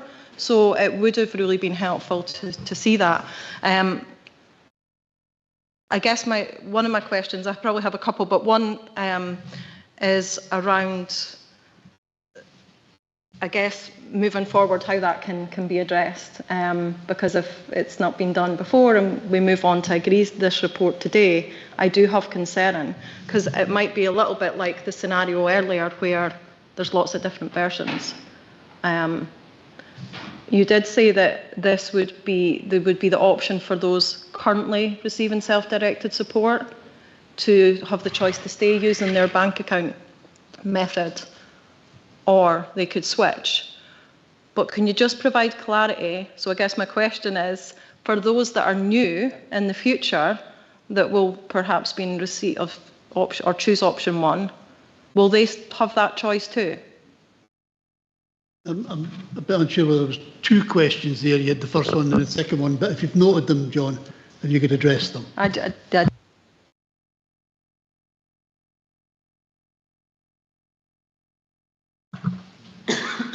Thank you, Councillor Speed. Thank you, Convener. I'll do my best to answer those questions. I was taking some notes. So, yeah, just in terms of the latter point there, Councillor Speed, so both systems will coexist so that individuals will have the choice. So, yes, the paper makes reference to new or rather existing service users being able to continue that, and that's absolutely fine. But also for new individuals coming on board, again, they will have that option, so therefore an increased choice, so either using the bank account, which is the current process, or if approved, using the new prepaid card process. So hopefully that helps answer that question. Going to your kind of initial points around consultation, absolutely take that on board, and thank you for raising that. I think as we try to highlight within the paper, the purpose really is to try and increase choice and options around direct payment, as it didn't have that impact on eligibility, budget allocation or outcomes. We did feel that formal consultation was considered proportionate. However, we are able to, should this be approved, consult with service users through the procurement exercise. So there can be an opportunity there for us to incorporate that through the procurement exercise if it's something that is agreed by committee today. So hopefully that helps answer your questions. Thank you. I'll move to Councillor Bell. Thank you. Well, my first point was going to be exactly what Councillor Speed said around the consultation and involving current service users, because 2011 is quite a long time ago, and mindsets have changed around technology. Technology has improved, so you've taken that on board, which is great. But the second bit is really more practical. How does it work? You know, for the person who needs to make the payment, but also, is there any impact on the service provider? Is it through an app? Is it like a banking app? How does it work? Thanks. Thank you, Councillor Bell. This is when I'm really pleased that I have Stacey on the call, because I think Stacey will be able to help answer some of those more complex operational questions. So, Convener, if you're in agreement, if I could bring Stacey Miller in. Yeah, please. Thank you. On you go, Stacey. Thank you for the question. The prepaid card works very, very similarly to a normal direct debit card. So the direct payment recipients will receive a physical card. This can be printed out and sent out within 3 days. It will have its own account number and sort code, and they will also have a digital banking facility similar to their own bank account with the prepaid card provider, and they can go onto there and they can set up direct debits, standing orders, pay bills, and they could use their card for any purchases. So, for example, sensory toys or anything like that can be purchased within stores. So very, very similar or pretty much similar to any direct card that you would have with a normal bank account. Thank you. I have a question. It's not meant to be a silly question, but could I go and buy a bottle of wine with my card, or is it limited to specific, goods or services? Thank you, Convener. So it's always going to be linked to an outcome, an agreed outcome through an assessment. So I'll maybe not answer the wine question directly, but in terms of there's a whole host of outcomes linked to either a carer or a supported person, and some of those can be linked to social activities for mental well-being. Some of them can be much more linked to the provision of care and support. So it will always have to be linked to an approved outcome, and those outcomes will stem from the comprehensive assessment that we've been undertaking leading to that. Sorry, any other questions before I move to comments? Question? Yeah, Councillor Speed. I appreciate it. Thank you, Convener. So some people's budget will naturally build up, a bit like the council in some areas, if they can't recruit staff, etc.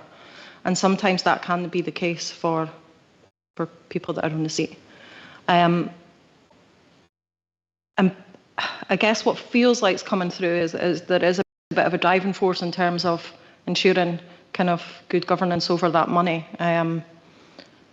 But what will the process be? And I hope this isn't straying too much into the detail of this, but will there be a discussion with the service user, their family, before monies are taken? Because it seems like this is given the Health and Social Care Partnership or the council the ability to take monies back. But will a discussion, a meeting, will there be a good system in place to ensure that actually that money perhaps needs to stay there because it's meeting an outcome, but it's meeting it at a later date? Or, are you able to advise, please? Thank you, Councillor Speed. So you're absolutely right. There's going to be situations where budgets will build up.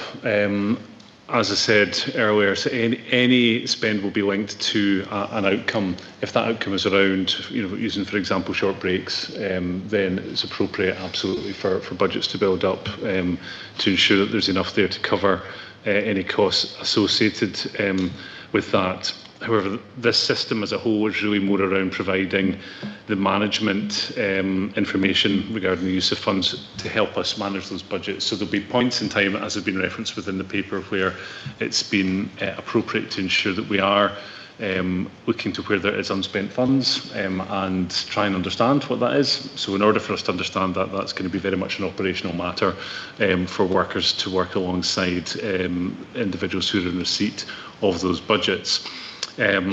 So we do have a policy in place around that. We have guidance for staff, we have guidance for service users as well. So there's no change to the process. It's more around the simplification of how it's administered going forward, and trying to, I suppose, bring it into the 21st century as well.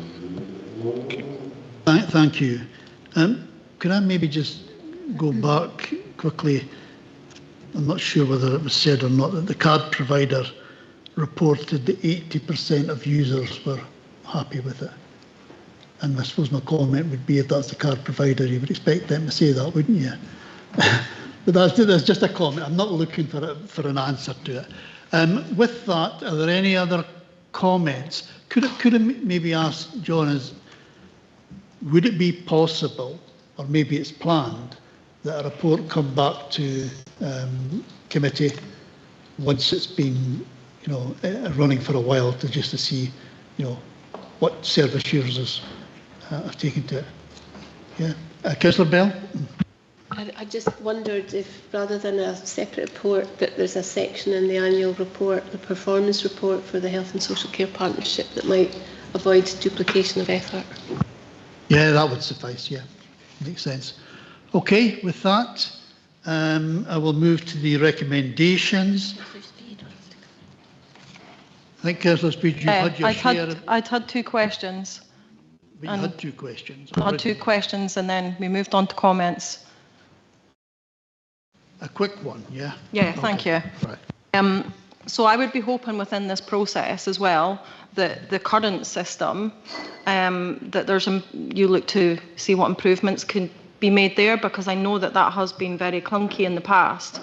I think it's 5.2 states that the monitoring of the payments is carried out every 12 weeks based on bank statements and paper submissions. And from my understanding, from people with lived experience, actually the bank statement and the paper submission was exactly the same thing. So people were having to fill that out, which was the same as the bank statement. So I hope that's picked up. But would it be possible to perhaps add in to the recommendations, convener, that perhaps there is an added caveat that when we agree this report, which is approving the procurement, that there is service user involvement? And that maybe saves the report coming back, but actually we're just getting that confirmation that there hasn't been consultation with service users, but they will be involved in ongoing pilots of the new card. We have spent a lot of time on this report, which is a procurement report. It's not actually a report in the opposite that we get into great discussion. But I'm happy very quickly, John, if you want to say anything on that, and then we will finish. That'll be it, and we'll move to the recommendations. John. Thank you, Convener. Thank you, Councillor Speed, for the question. So, I suppose just to make absolutely clear, so this paper is around the procurement route, and absolutely user inclusion will form part of that inclusion route. It has to under procurement legislation. So yes, absolutely, we can have user involvement through the procurement process.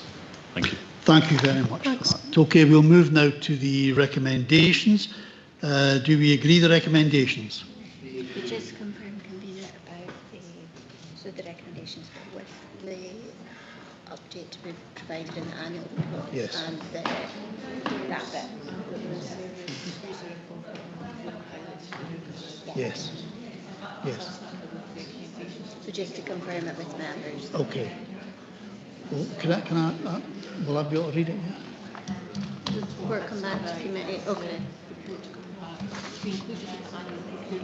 Just for members, just to wind this up once and for all, hopefully, what we're agreeing is the report will come back. The report included in the annual performance. Yeah, sorry. The report will, a report will be included in the annual performance report. Yes.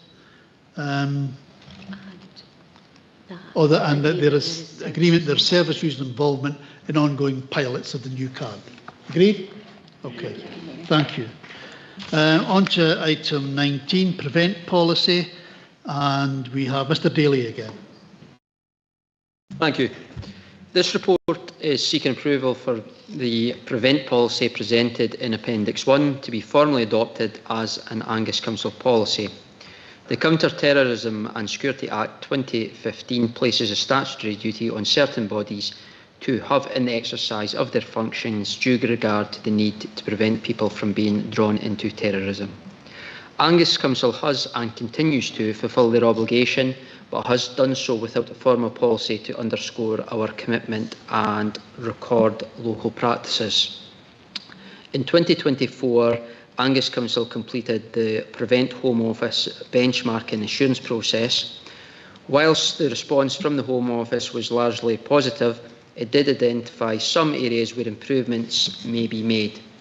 This policy helps to address potential gaps, and I am joined online by our resilience team leader, Sandy Brodie, who's led the development of the policy and best placed to answer any questions regarding its content. Thank you. Thank you, Mr. Daly. I'll open up to questions from members. Councillor Bell, then Councillor Shepherd. Thanks, Convener. Thank you, Sandy. Good to see you. I'm interested in this particularly because I was one of the first two prevent trainers in Angus many moons ago, and I don't know that I've trained anyone in this room, but I might have. I just wondered, it's good that the work's continued, but how many times has it been initiated? Do you have any figures, Sandy, on any incidents that have been raised, and how many young people particularly have been protected through the use of Prevent? Thanks. Thank you, Councillor. So no, we don't have any figures, particularly in relation to this. However, we have what some of you may have heard before is a PMAP process. So that's a Prevent Multi-Agency Panel. So the process is that if there is any concern about anybody at all within our communities, they can be referred through the Prevent forum. That would then go to Police Scotland. Police Scotland would make an assessment of it, and if it's considered appropriate to become part of the PMAP process, then those PMAP meetings would start to take place.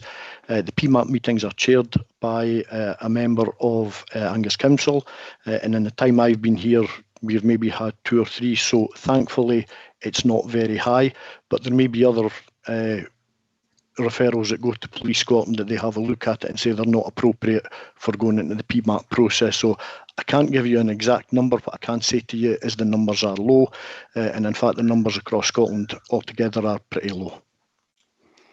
Thank you, and I'm very happy with the content of the policy as it is. Okay, thank you. Any other questions? Councillor Shepherd. Just out of interest, wondered what the gaps were that were referred to between our old policy and this policy in front of us, as mentioned at the start of the brief. Thank you. Thank you, Councillor Shepherd. So there was only a couple. One of them was really having a policy to underpin our approach. And the good news, I would say, is actually this will not fundamentally change the way that we have addressed things in the past. It really is just to make sure that it's underpinned by having a policy in place. One of the other ones was in relation to training. The recommendation from the Home Office was that we develop some online training, which I'm pleased to say we have already done, and that training package is now available for our staff. The third one was in relation to notifying our own corporate leadership team in relation to that, and again I'm pleased to say that it was more of a formality because the Chief Executive has a real interest in it and she and I have discussed it previously. So again, it was just formalising that, but we have agreed through the corporate leadership team that we will take it to the CLT meetings a minimum of twice a year. Thank you, Sandy. Are there any comments? No comments. We'll move to the recommendations. Do we agree the recommendations? We now move to exempt. Can you stop the live stream, please?